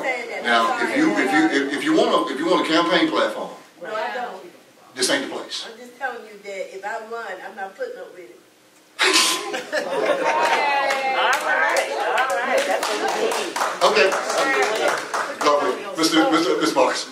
Oh, I'm sorry, ma'am. I'm sorry. This lady here. I got thrown off. I apologize, ma'am. It's a little lengthy. I'm the person, I want to see things. Now, I'm just your mere healthcare worker for the state of Georgia. Okay. I'm the one that goes out throughout the state of Georgia and inspect healthcare facilities. All right. Okay, I'm a person, I want to see things. And I don't see anything happening. You're telling us what's going to happen. I don't see a whole lot that has been done in the last year. This Kroger up the street is a hot mess. Thank you. Okay? I leave out of my community to go shop at Five Forks Trickham or over there by North DeKalb because when I called over to the corporate office, they told me, they said it. This community uses a whole lot of EBT. There's a whole lot of EBT usage, and so we're not worthy of the type of Kroger that are in those other stores. Okay? There's filth. What I have seen is the Sears closed. I have seen the Walmart Market closed, which I didn't go for that anyway. What I have seen is several stores closing and a bunch of indigents and miscreants increasing in the streets, and there's nothing being done. I travel by myself, my husband and I, who's a senior citizen. And I can tell you that I'm fearful of even getting out to go get my gas because I don't know who's coming up behind me next. Now, I'm from New York and I'm a Puerto Rican and I will cut you. Thank you. I'm glad you put that stereotype out there. I will crossways so every time you sit down you'll remember me. Okay? But what I'm telling you is that I don't see anything happening to make sure that my safety is being taken care of. My husband's safety is being taken care of. And that I continue to patronize the stores in this area. I need to leave here in order to get quality service. Yeah. So now what is the board, all of y'all sitting up there doing to make sure that these types of things don't continue to occur? All right, I'm going to tell you. One is that since we've only been in business a year and a half, all right, I know that doesn't matter to you because of the way you're looking at me, like, so what? You can't change it overnight. Let me tell you, I'll let you talk, let me talk. It's true. Now, this is what our plan is. One is that we have an opportunity, as I mentioned earlier, to be able to use our SPLOST dollars to create our own police department. We don't have a police department at this point. What we have is overwork, shortage of the cab police officers that is in this area, period. But with our SPLOST opportunity and some public-private opportunities that we can augment not only the cab's police force, but add our own within a year. Within a year's time, we can make a real difference with regards to where we're going. Let's talk about the closings that you talked about. With Sears, with Best Buy. Well, that's Burlington now. But Toys R Us. Target. Target. Target. Okay. Oh yeah. So the Target has been there's plans for the Target. There's some public-private stuff that's going on with Target that's going to happen and happen big. That I can't tell you. That's all I can share. But what you have to understand, man, and folks, is that this is a national trend. We're caught up in a national trend with big boxes that are closing. But what is happening with the economic, we have an economic development manager, and I run the department, is that we meet somebody every week with regards to putting a distribution center in those big boxes. That retail is gone. There's not going to be any more big box retail. That's it. It's going to turn into distribution centers. Look at what's happening. Even my friends, man, tell me in the restaurant business here is that Uber Eats and all of these other places that are taking customers that will walk in to where they would actually be a customer. Now they get everything delivered at home. So what I'm saying to you, miss, respectfully, is that our world is changing. And it's changing dramatically, and we're trying to fix it as we can, as we sit. Because if you were not a city, if you were not Stonecrest, you wouldn't have a chance to come and fuss at me for anything. You would still be an unincorporated cab, and they wouldn't be doing anything for you.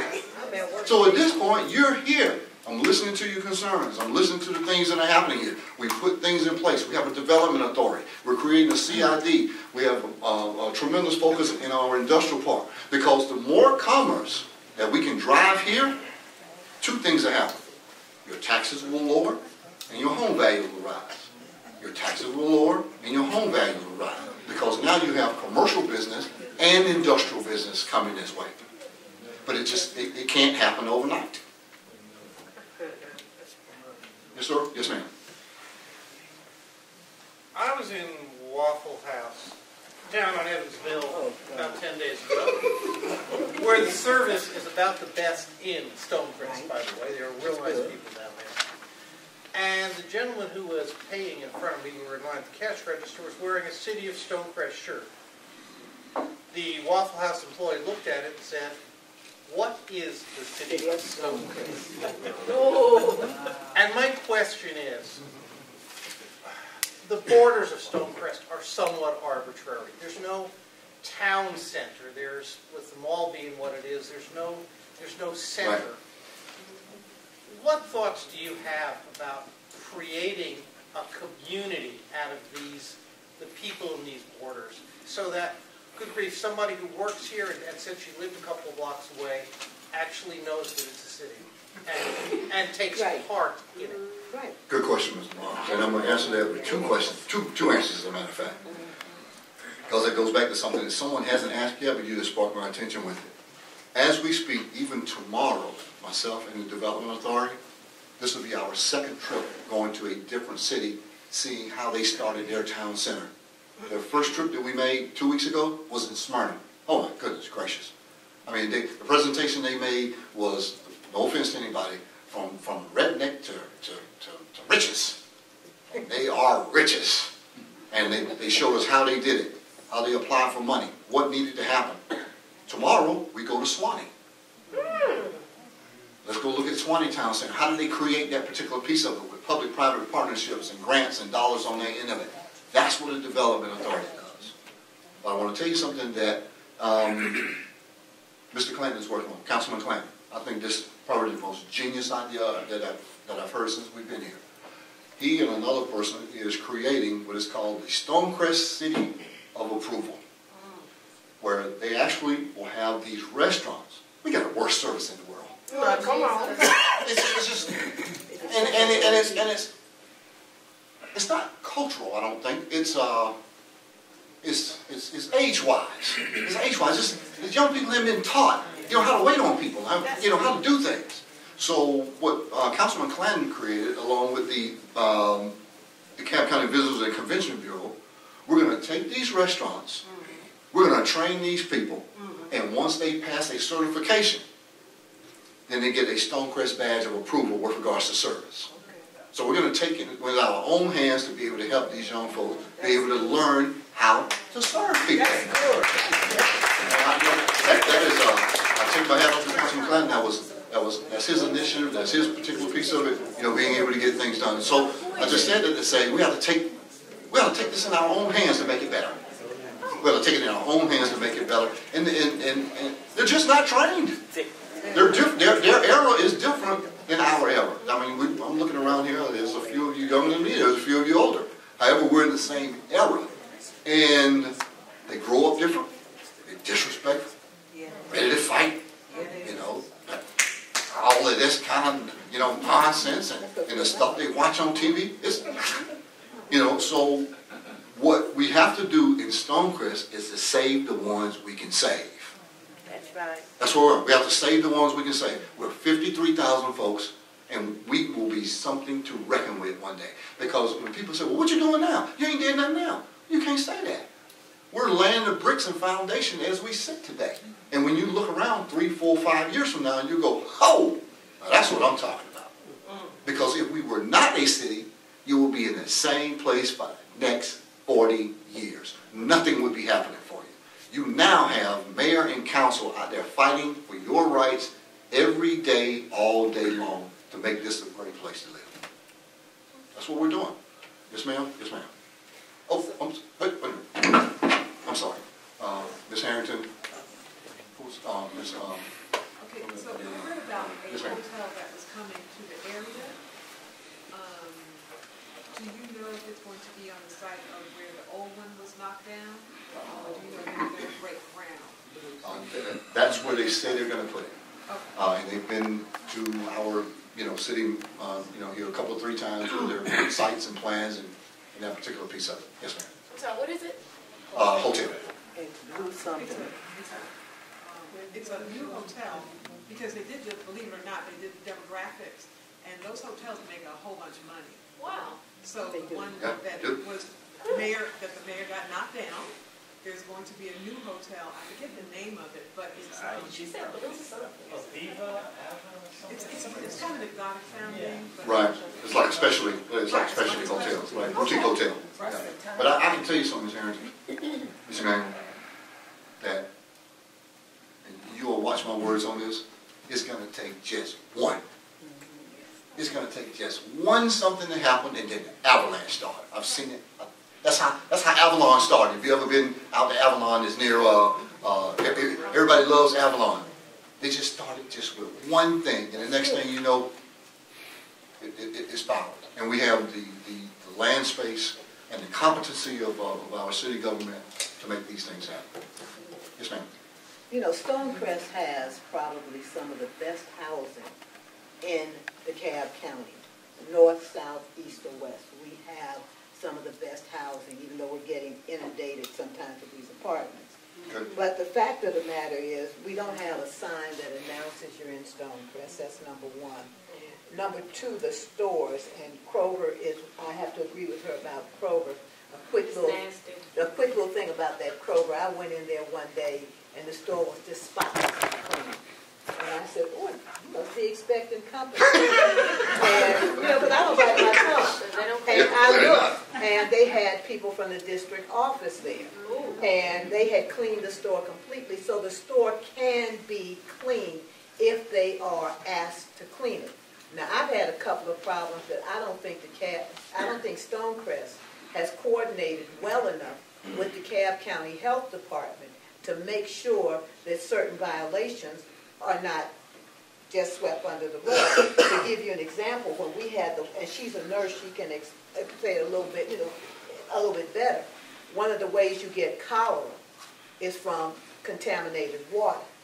So when we had the pipes to burst, and we didn't have water on this side of town, I was shocked that a lot of restaurants were allowed to stay open. Now, Chick-fil-A, They closed a lot of them too, though. and Arizona stayed closed for several days, and they should be really said for that, commended. But one thing that we don't do about Stonecrest, we don't promote Stonecrest. And I'm going to give you this one example. You're a promoter. I was in the entertainment business on the business side back in the day. Union City used to have at the old Shannon Mall. At the old Shannon Mall, Union City used to have free concerts, and they picked the people they brought. They brought people like Al Jarreau, the Whispers, the OJs, people that you wasn't going to have nothing but a bunch of people going to drink, no fighting, no nothing else. It was completely free, and that brought people to Union City. And because of that, somebody took a look at Shannon Mall, and you see what they put there now. Right. So I'm wondering, with the success of the Caribbean Festival, why aren't we looking at, since we don't know what they're going to do with that vacant land over there at the mall, why aren't we looking at having more entertainment like that, having more festivals, having a food truck? That's what you do. That's what you do. Having things that would bring people in to Stonecrest, because we are number one on the I-20 corridor. We are the first place you see when you come off 285. We are the only mall until you, because I did the demographics, until you get to South Carolina. We are the only mall that's accessible from the freeway, because you have to cross over in Rockville. But yet and still, we try to promote this like we're some kind of little, like she said, people think of us as a little EBT city, when we have a large amount of people like myself that are retired, that, it may not look like we have large incomes, but we do have Right, so what I'm saying is, we need to look more at bringing festivals, if we even negotiated with the Black Arts Festival and brought them to Stonecrest. You know what, Ms. Cofield, you're going to make me give you a second flower. Yeah! If you keep talking, I know your hand might burn up, but come back over there again. But that's what you do. This is what I do in my real life. No, that's what he does. That's right, that's how you do it. In my real life, I do. That's what he do. So let me answer that question, Ms. Cofield. Let me answer that question. Okay. The signs. So DOJ has something to say with regards to how we do signs. Okay. And Mr. Bell is on that daily. Okay. He's on that daily. DOT, I'm sorry, I said DOJ. I'm thinking about Mr. Mayor. Yeah, DOT. So yeah, he's on that daily. Okay. As a matter of fact, finally, after we got a local sign up, I was proud to take a picture in front of it with pointing to it. So we got that done. Second thing you mentioned is really near and dear to me. I know. Is that so the first installment of what you just talked about is October 6th, Stonecrest Fest. And it's going to be in the center of the mall, out there where the old cold location. Okay. And all day long we have entertainment. Ken Ford is our headliner that evening. Okay. Oh yeah, starting and done. Yes. Now I had to be careful with that because when I tried this in Lithonia, they tried to put me in jail, for having a good time. So now that I'm mayor, I have to do those things differently with regards to how we promote the town. But there's a couple of people that's sitting out here, actually in the audience, that's expert at where we're trying to take this exact same thing. And you're right on the mark. That's what opened that idea up and what opened that capacity up, Ms. Cofield, was the Caribbean Fest. We saw exactly how big this could be. And you're talking about 25,000, 30,000 people converged on our town. There was some traffic issues. But there were no fights. There were no fights. It wasn't crazy, y'all. No traffic problems in the surrounding neighborhoods. But what it showed us is that we have unlimited muscle if we organize. That's right. Unlimited muscle. And being able to, having been promoted for a very long time, that was a super large event for a town this size. Super large event. And it did well, and we're going to do more of those. Yes, sir. Step it up. All right. I have a fastball and a softball. Yes, sir. Fastball. All right. With regards to, somebody brought up the DeKalb Board of Health and our ability to coordinate with them. Are we able to impose and collect fines within the city of Stonecrest for health violations in grocery stores, restaurants, etc.? And are we able to impose and collect those fines? In other words, are they covered under our code? And the softball is, and you can follow that, could you please explain to our constituents what role the city plays in developing, managing, improving the school system in this area? Right. I'll let Mr. Alejandro answer that first question because he is the code enforcement guru. Did you hear the question? Yes, sir. All right. To answer your question, we're working with the city managers, developing IGA with all the interdepartmental governments of the county. I met with the Department of Public Health about 2 weeks ago, just to discuss some other things within the city. We discussed those things. The plan is, with municipal court being held here, probably within the next several months, they will be given that authority to bring those cases here. So, but they do, if you do call them currently today, they do go out and inspect those locations and address those health concerns that you may see, in restaurants, school, all those type of things. So, all right, thank you. Let me ask you a question. Let me answer the second question first.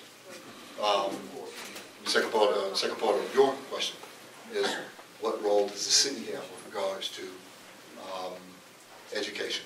And the best that we can do with regards to where we are today, Mr. Thibodeau, is to combine forces with those education leaders like Dr. Lee and Councilman Turner's wife, Ms. Vicki Turner from the school board, and then make a collaboration with that, being able to help those students and help that environment.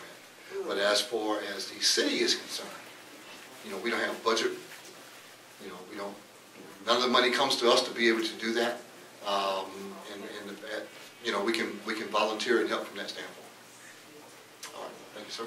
Ms. Daly, and then Ms. Washington. So there were a couple things that you said a few minutes ago about the restaurants and the service. Yes. And one of the realities is that those jobs no longer pay enough to be attractive to people, and don't pay enough for people to really live off of. And so there's a lot of turnover in those service positions. That's just the reality. Can I ask you a question, Ms. Daly? Sure. If that's the case, and I'm not saying it's not, but if that's the case, how is it that I can go to Alpharetta with that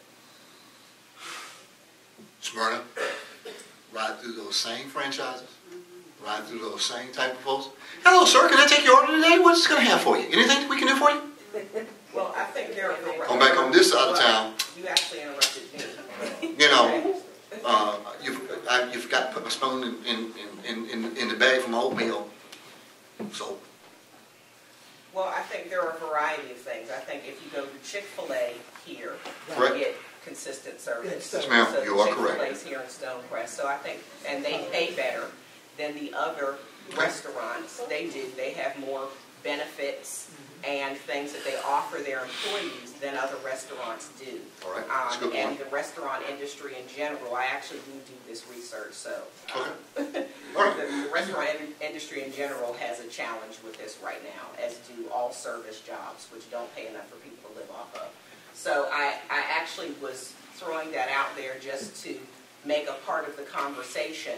I was actually just reading City Lab and talking about what cities can do in order to help in that area. So there are a variety of policy things that cities can do to help make those jobs more attractive for people, so that they'll want to stay around. That was one thing. The other thing was on the public safety law enforcement. Yes, ma'am.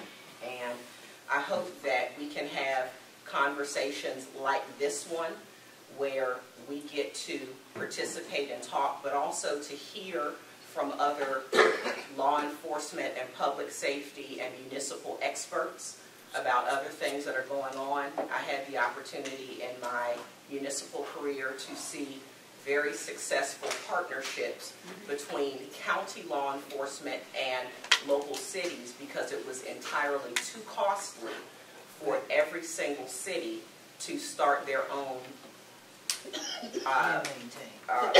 police department. Correct. It was too costly. And what ends up happening is that the cities are not able to pay, and so we end up with the dregs, the people that got fired from someplace else that nobody wants to hire, and then that reflects on the service that we as citizens receive. So I would ask to also be a part of that conversation, looking at other models that don't involve the level of capital that it will take to start up an entire police department, but could still result in increased public safety. The last thing that I will say was from earlier about the next door thing. So I know you know our COO of the county, Zach Williams. Yes, ma'am. Worked with him for 10 years or so. Okay. One of the things that was our mantra is, in the absence of information, people will make things up. And as leaders, it is our responsibility to get the information out there so that there is not a vacuum. And so I think rather than being upset about people doing what is natural for people to do when they have a dearth of information, we need to take responsibility to do things like this, which you see people are very engaged and willing to spend our time. I've now missed my kids' bedtime, and I'm happily here engaging because this is important. And so when people have this information, we're able to share it with each other because everybody can't get here.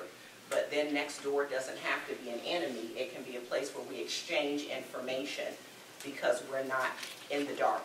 So I would just suggest that we take more opportunities to do this and have some real substantive two-way discussion so that we can hear and get informed, and when we are calling our council members, that we know what we're talking about as opposed to calling them and just telling them any old thing.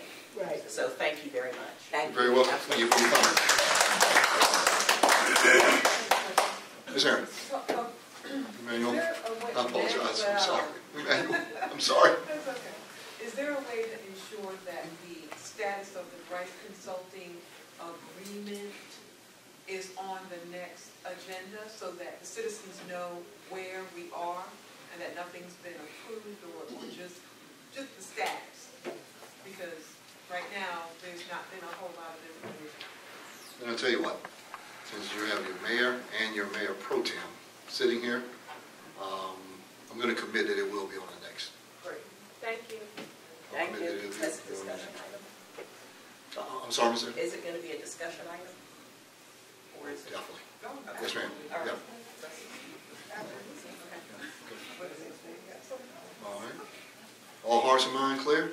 Yeah. Can I give out some more olive branches?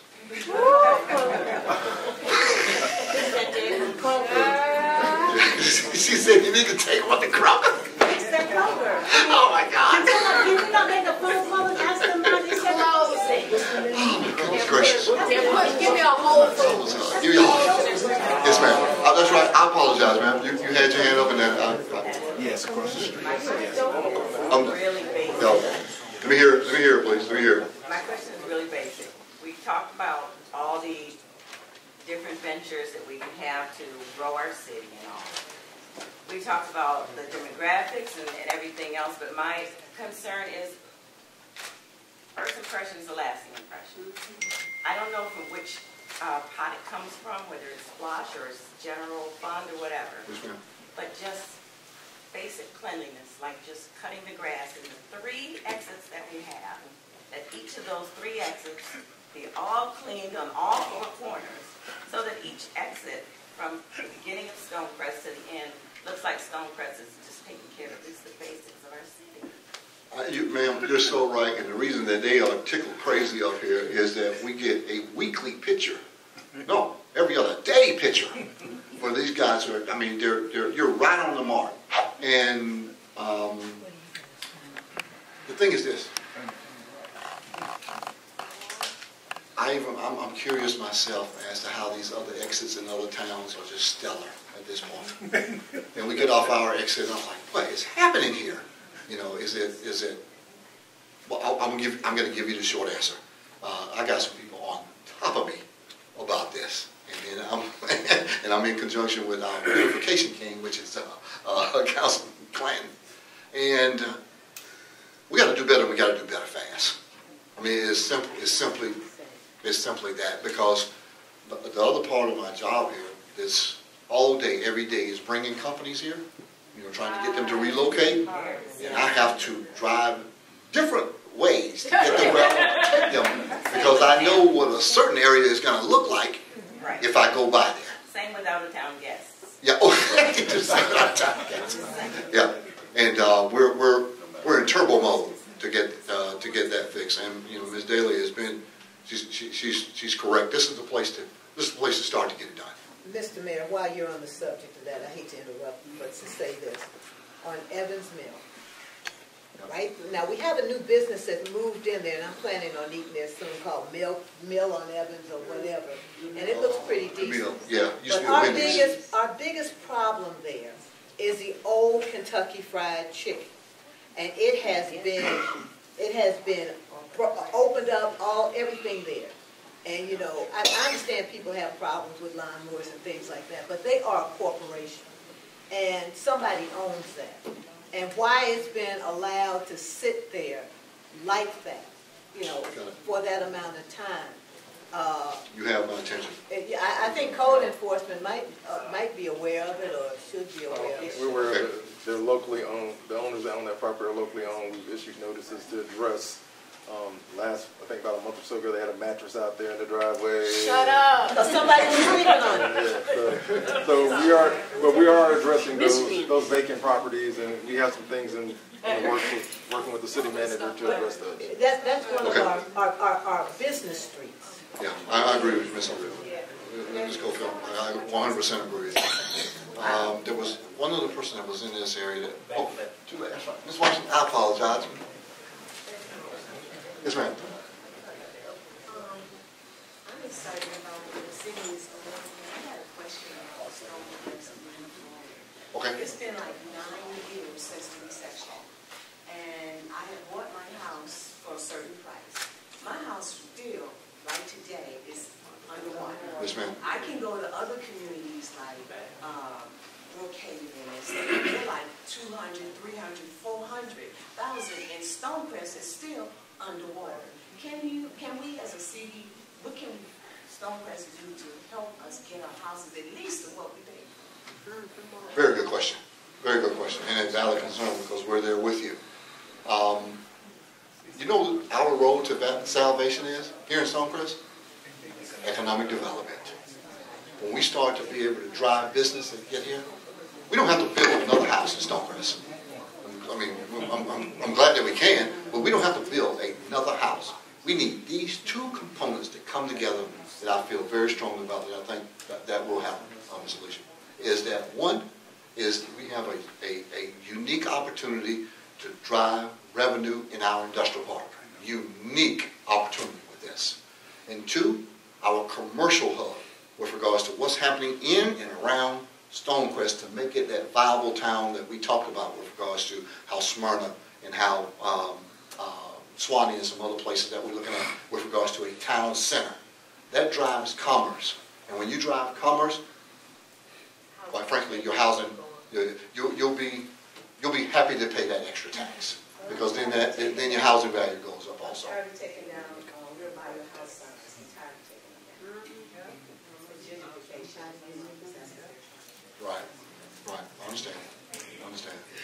All right. Last one. Yes, ma'am.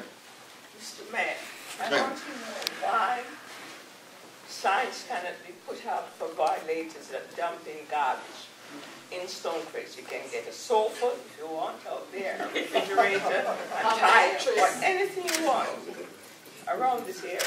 Why these people are not being violated, being fined, bringing money to the city, plus our city will look clean again. I agree. And When I came in 2007, it was a beautiful place. Well, I was going to ask you, are you talking about specific areas? But I know specific areas where they... Just go around the back street, is it? Yeah. Park of Stonecrest, just any road that goes through there. Catching them, It's sad. catching them is the trick. It is a magic trick catching them.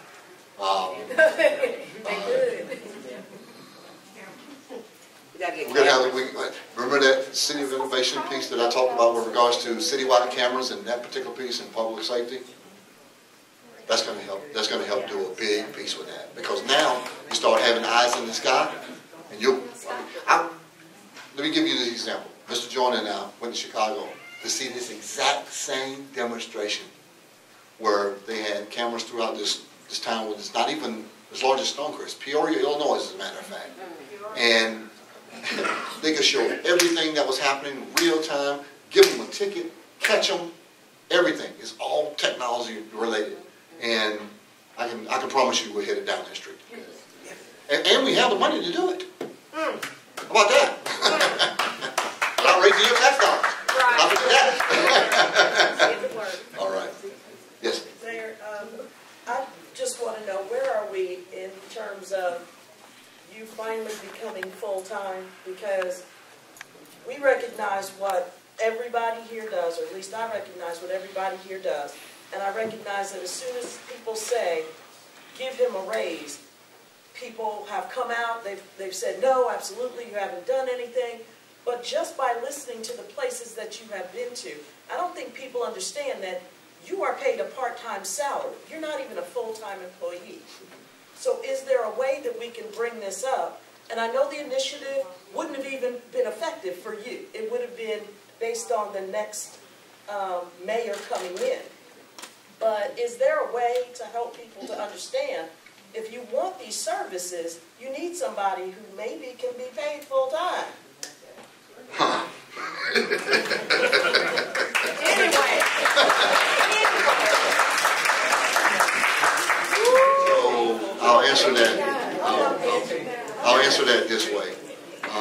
First of all, thank you for recognizing that. Yes. I appreciate that. That means a lot. And it means a lot because, it's twofold. I'm not alone in this room with sacrifice. It's been myself, Joel Thibodeau, my wife, Debbie, Miss Emmanuel, Liz, in fact, Mr. George Turner.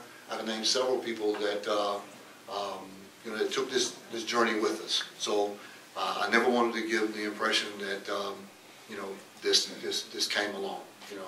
Mr. and Ms. Clanton. We have a cultural issue that I can't win. We don't think we should get paid. I don't know how else to say it. And if that's the case, I'm not going to not do it. This is. I had a choice to make, a very difficult choice to make, as Mr. Curry and I stood in the well, as they call it down in the Capitol. Either you take this money, which is from 75 to 20, or you don't get a city. Make up your mind. Make up your mind right now. So it wasn't about the money for me.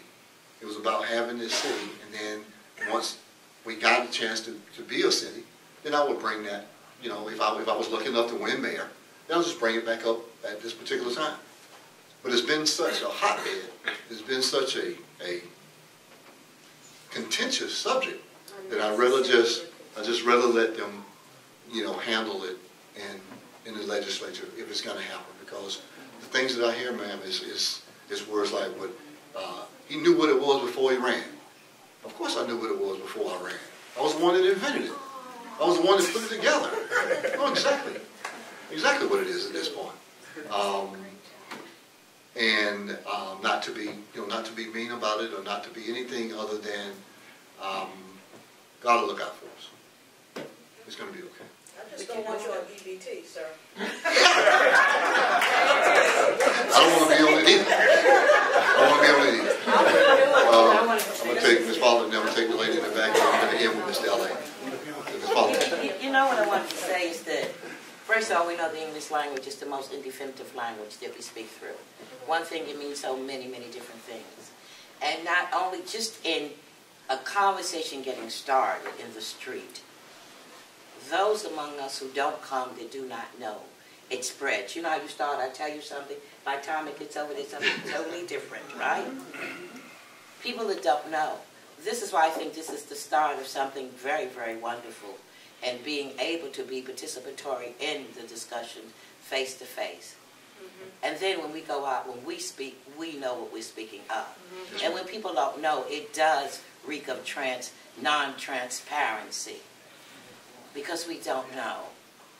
And when you say cultural, it's like what you've opened up and explained now, if people understood that, they would better understand what the situation was.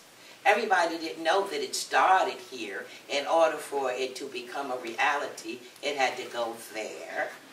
And once you got in, then you would approach it or bring it back up. Right. Who knew that? How many people knew that? You got 53,000 people in the city. Everybody knew that. So if they're not, those that didn't want the city, they want to participate in the city. So that gives them fodder to say, the one conversation is, he's trying to get a raise. He did nothing yet. He's trying to get a raise. He did nothing else. Let's understand culturally, you know what I'm saying? Yeah. Basically, we are a culture of people of color, but there's variations in that culture. Yeah, and all we want is the information, that we can be informed. And I think this is a brilliant thing that you're opening up these talks. It'll make a difference for you.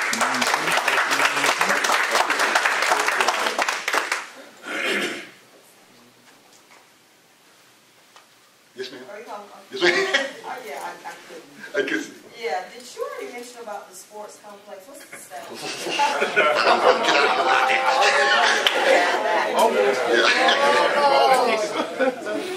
Should have quit 2 minutes ago. All right, this is my favorite subject.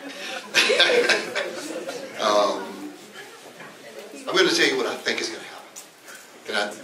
Can I do that? This is what I think is going to happen. I've been watching it close too, and I have to treat this like any other developer that comes along, because as our city management team will tell you, we have developers in daily presenting plans to build stuff, to do these things. The difference between them is that they don't make announcements, they don't stand on stage, they don't say it's going to be, you know, a colossal just monstrosity, it's going to be, it's going to save the world. And then when it doesn't save the world, everybody's standing watching going, what are we doing? So I think the world gets saved in different pieces now. I am confident that something is going to happen. I feel confident about that, because I meet with them, I see them, I'm on top of them, and people are on top of me, and I watch it very close. And I think it also will happen in phases. I'll tell you something else I think is going to happen also. I don't think they're going to take up all the space that they thought they were going to take up, because I think it's going to be multi-use retail, housing, some other stuff that's coming out this way. So they're going to have to try to hold on to whatever land that they have on that end of it, and then compete, you know, with some other people. Third thing that I think that's going to happen, I think is going to happen, I still think that somebody is going to build a soccer stadium here, because now the sport is too big not to happen. And there's more than just 1 or 2 people looking at just the entire complex itself. Now there's some folks with deep pockets looking at the land and going, how about if we start this stadium, and then these fields will come along as it sits today. So those initial individuals are concentrating more today on saving that mall, first priority, and then building the things around the mall to be able to make it happen. And I think it'll happen in phases.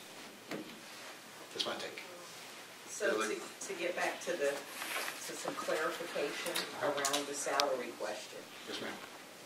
The reason that we do not have a full-time mayor is because we have a full-time city manager. There are various structures of municipal government. For example, what we're familiar with in the city of Atlanta is a strong mayor, where the mayor is the chief executive. When you have a city manager, the city manager is supposed to be the chief executive. And that is the individual who is supposed to be working full-time, supervising the operations and staff of the city.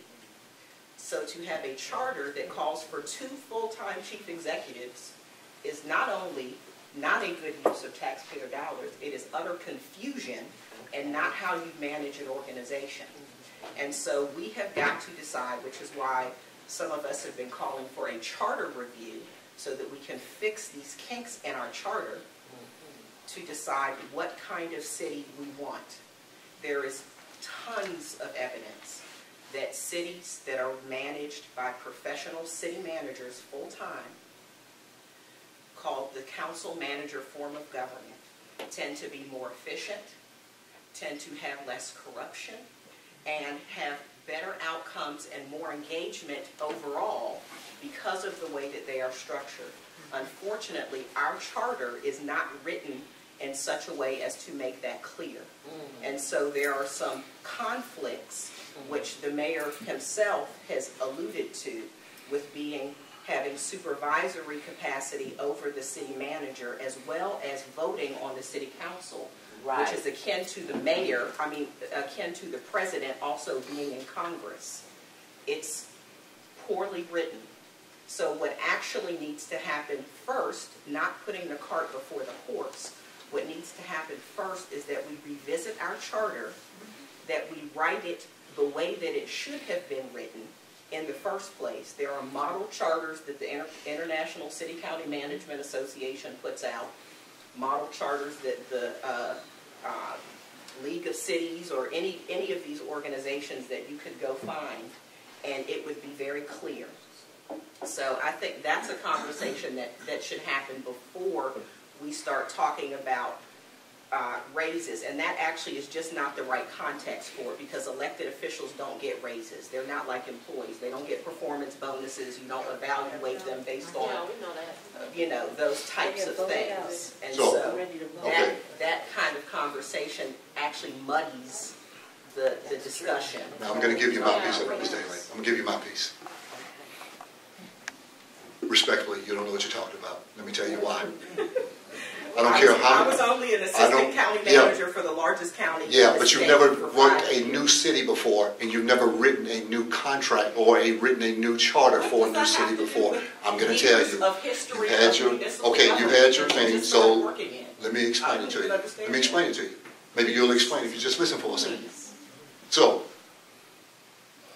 in our charter, the very essence of a strong mayor is the city manager reporting to the mayor. There's no city manager in a strong mayor government. The city of Atlanta has a COO. DeKalb so what? Has a COO. This is Stonecrest. There is not a city manager is Stonecrest. In a strong mayor form. Miss, you have your opinion. Great. It's not an opinion. I have a master's of public administration. This is my career. Okay, hey. Let's stop that. Let's stop this. Yeah. Let's stop it. I got it. So let me explain. Let me explain. Exactly. That's the city manager. That is his career too. Look, Ms. Daly. Every city is not created equal. Every charter is not written equal.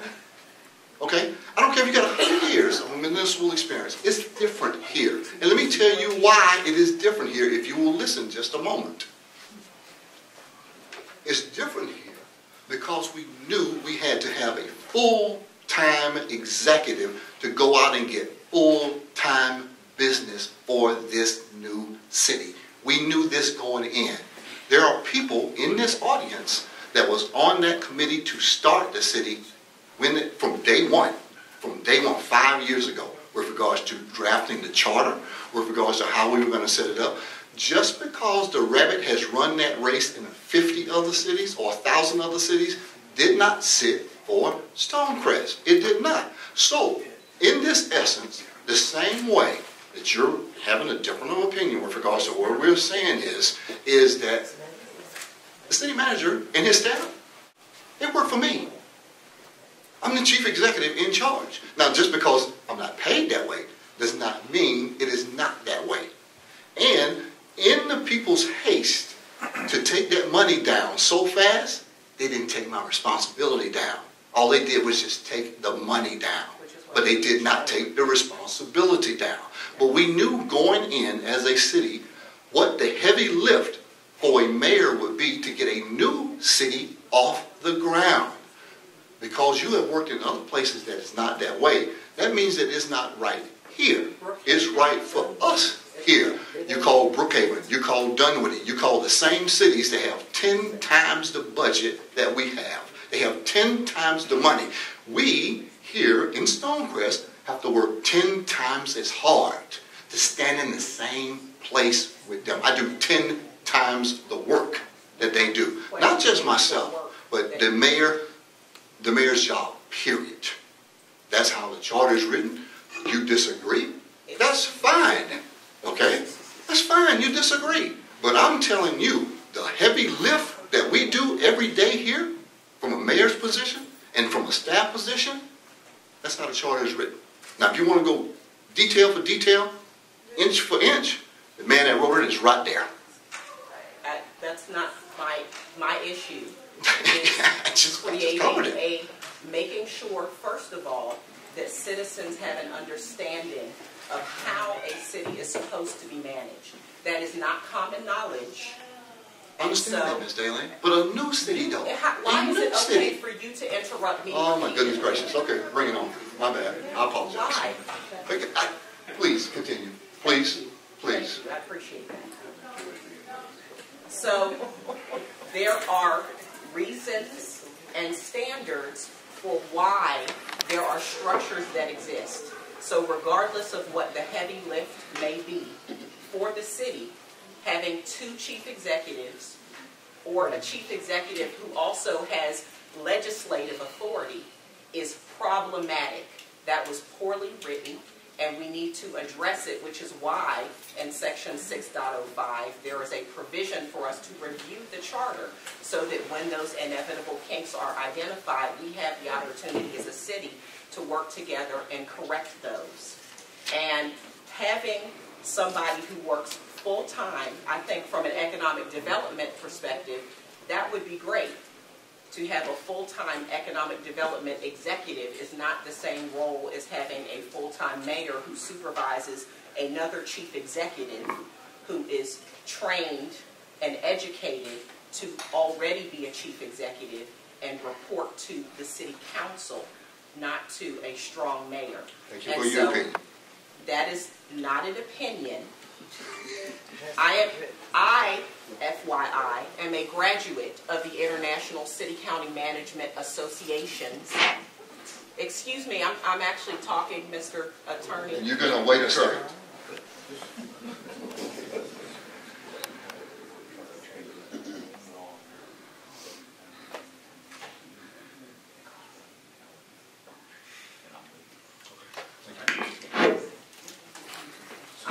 I'm actually a graduate of the International City County Management Association's leadership program and have served in that organization. And so what I am speaking of is not an opinion. So being able to listen to and take input from individuals who actually have their careers in this field is important as you like to evoke humility. And humbly speaking, this is your first time doing this job. Humbly speaking, you do not have background running a city or working for a city. And so it is necessary. Wrap this up, Ms. Daly, respectfully, wrap this up. It is necessary to listen to individuals who actually are experts, which I am an expert. Are you still upset because you didn't get this city manager's job? Because that's what all of this is about. That's what all of this is about. Yes, ma'am. No, sir. You do not get to actually disparage and throw things out. Well, I mean, you said about opinion, but that's a fact. Sir. That's a fact. The fact is that our charter is in need of review, and the reason that there is not a full-time mayor is because we have a full-time chief executive. That is the reason. And I withdrew my candidacy. We have a full-time mayor. From city manager. We have a full-time mayor. I am him. That's where we are. Well, what you have is... Miss, I'm going to take your question now. Your hand has been up. I've heard this. Since I brought the question up, absolutely no disrespect to you at all. One of the reasons that the mayor appealed to me, because I've been here since Stonecrest, yes, meeting over by the hospital and every other place that we've had to be in. One of the things that appealed to me was the fact that he was a promoter, he was an entrepreneur, and he would try to bring business to the city. That's an economic development. Okay, and I personally said, I'd rather him be in economic development or get paid for both positions. I was told he can't do that. Right, so I understand that. I really do understand that. But my point is that I voted for him because I'm an entrepreneur, so I understand what he's trying to do to bring an economy which was not here. I went to college in Brookhaven, okay? I went to Oglethorpe. They already had an economic base. Sandy already had it. I didn't interrupt you not one time. Okay. They already had an economic base. So when they decided to incorporate Dunwoody too, for that matter. My children went to school in Dunwoody and Chandler. They already had, they took Perimeter Mall to make sure they kept that economic development. We needed to have economic development to get to where the rest of us know we want to be. And no offense, I made more than what the mayor's making per month when I was in my 20s, and I am in my 50s. All I am saying is that I know this man is going all over the place trying to bring development. And I'd like to see him be able to do this or have a bigger budget, but that's fine too, if he has a bigger budget so that he can travel to all of these places and not have to worry about, do I have enough money to be able to do these things? I'd be happy. I'm just, but as I'm saying, I voted for him because he's a businessman who brings business to us. He did it with Lithonia. He did it with the concert series. You see people pricing because of this man. That's all I'm saying. I'm not saying that the system is bad or anything. I'm just saying he does a lot more than what people understand. And maybe it's outside of the role of mayor. Maybe, like you said, it's economic development. But that's why I voted for it. I agree. Thank you, with ma'am. that. I appreciate it. We'll close. Thank you for this, folks. I appreciate it. I'll take it after. I'll take it after the meeting. I'll take it. Matter of fact, I'll take it right now. Okay. Well, my question is a very simple one, and you know, I keep hearing about economic development, and I think one thing that troubles a lot of people is that not too many years ago, we were considered the second wealthiest black community in the United States. And this area of DeKalb County, zip code 30038, was considered one of the second wealthiest, it and 5-8 were the second wealthiest black communities in the country. Okay. And from that designation, we have gone down, and as she has said, we are now a place of EBT. Now, I was a police officer in the city of Atlanta, so I know Atlanta southeast like the back of my hand. Okay. I know that area where that Kroger sits now, that wonderful Kroger right there off of Bill Kennedy that you can see from I-20, Yep. and those houses over there that run off of Faith, that was once one of the most depressed areas in the city of Atlanta. So I have to ask this question. Looking at what they have built there, which I think is an ideal model, because you say malls are outdated. What are we doing to try to bring that type of development here? And I do not want to hear about crime, because one of the most crime-infested areas in Metro Atlanta is Buckhead, and you never hear anybody say they ain't going to Buckhead because of crime. And so my idea is, my question is, what are we doing to try to get those developers to look at Stonecrest, because we already have great housing in Stonecrest? So let me specifically answer that. Wrap this up with this, because that's actually a very good question. Thank you. Well, Daily. in real life. I'm serious. It's a really good question. This is what I do daily, Ms. Schofield. Daily, as this young lady just mentioned, I'm up sun up to sundown talking to developers, either in their faces or going to where they are, or if I have to jump on an airplane and go find out who's building what, where, to draw them here. You know the biggest problem we had, Ms. Schofield? The biggest problem we had here in Southeast DeKalb, particularly here in Stonecrest, no one was selling us. No one gave a rip about if they were going to build out here or not. We didn't have an economic development person that concentrated on this area. We didn't have how many times, and you can appreciate this, Ms. Schofield. Let's take the Amazon proposal. Yes, let's do it. And let me tell you why this is important. How many times does the mayor or any representative get an opportunity to be on CNBC 3 weeks in a row, 3 times a week, speaking about their city? Let me finish. Let me finish. I know it wasn't something that everybody agreed upon, but what that did for us is to put us on the business map to be able to get stuff done. That's what this is about. So you asked me what have we been doing to be able to draw those developers here. That means that I have to go one-on-one hand-to-hand combat with people to get them to come and take a look at Stonecrest and do something. And it takes full time. Going to see some results. I think we'll start seeing the results when these developers come to the meeting, get their opportunities approved, because that's coming up. And we have those folks that are coming with regards to Eric sits on the planning commission.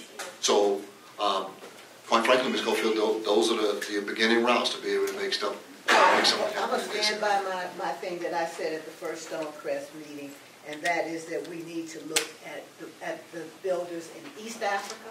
We have a development over there. I encourage everybody to look up Two Rivers, which was built by a black man in Kenya, which took the same type of land and did something with it. And we have some other things going on in West Africa. There's something you and I So we need to look at those developers. Ms. Clem. I just want to say, I just came from a conference where there are some agents that are bigger than me that deal with big businesses that come to areas, and they don't look for them by city. They look for them by traffic count, by income, by house count. They want to be in a certain place with a certain income level. They are so into that. I'm just telling you, they don't come and visit the city. They use the internet as their source, whether it's right or wrong.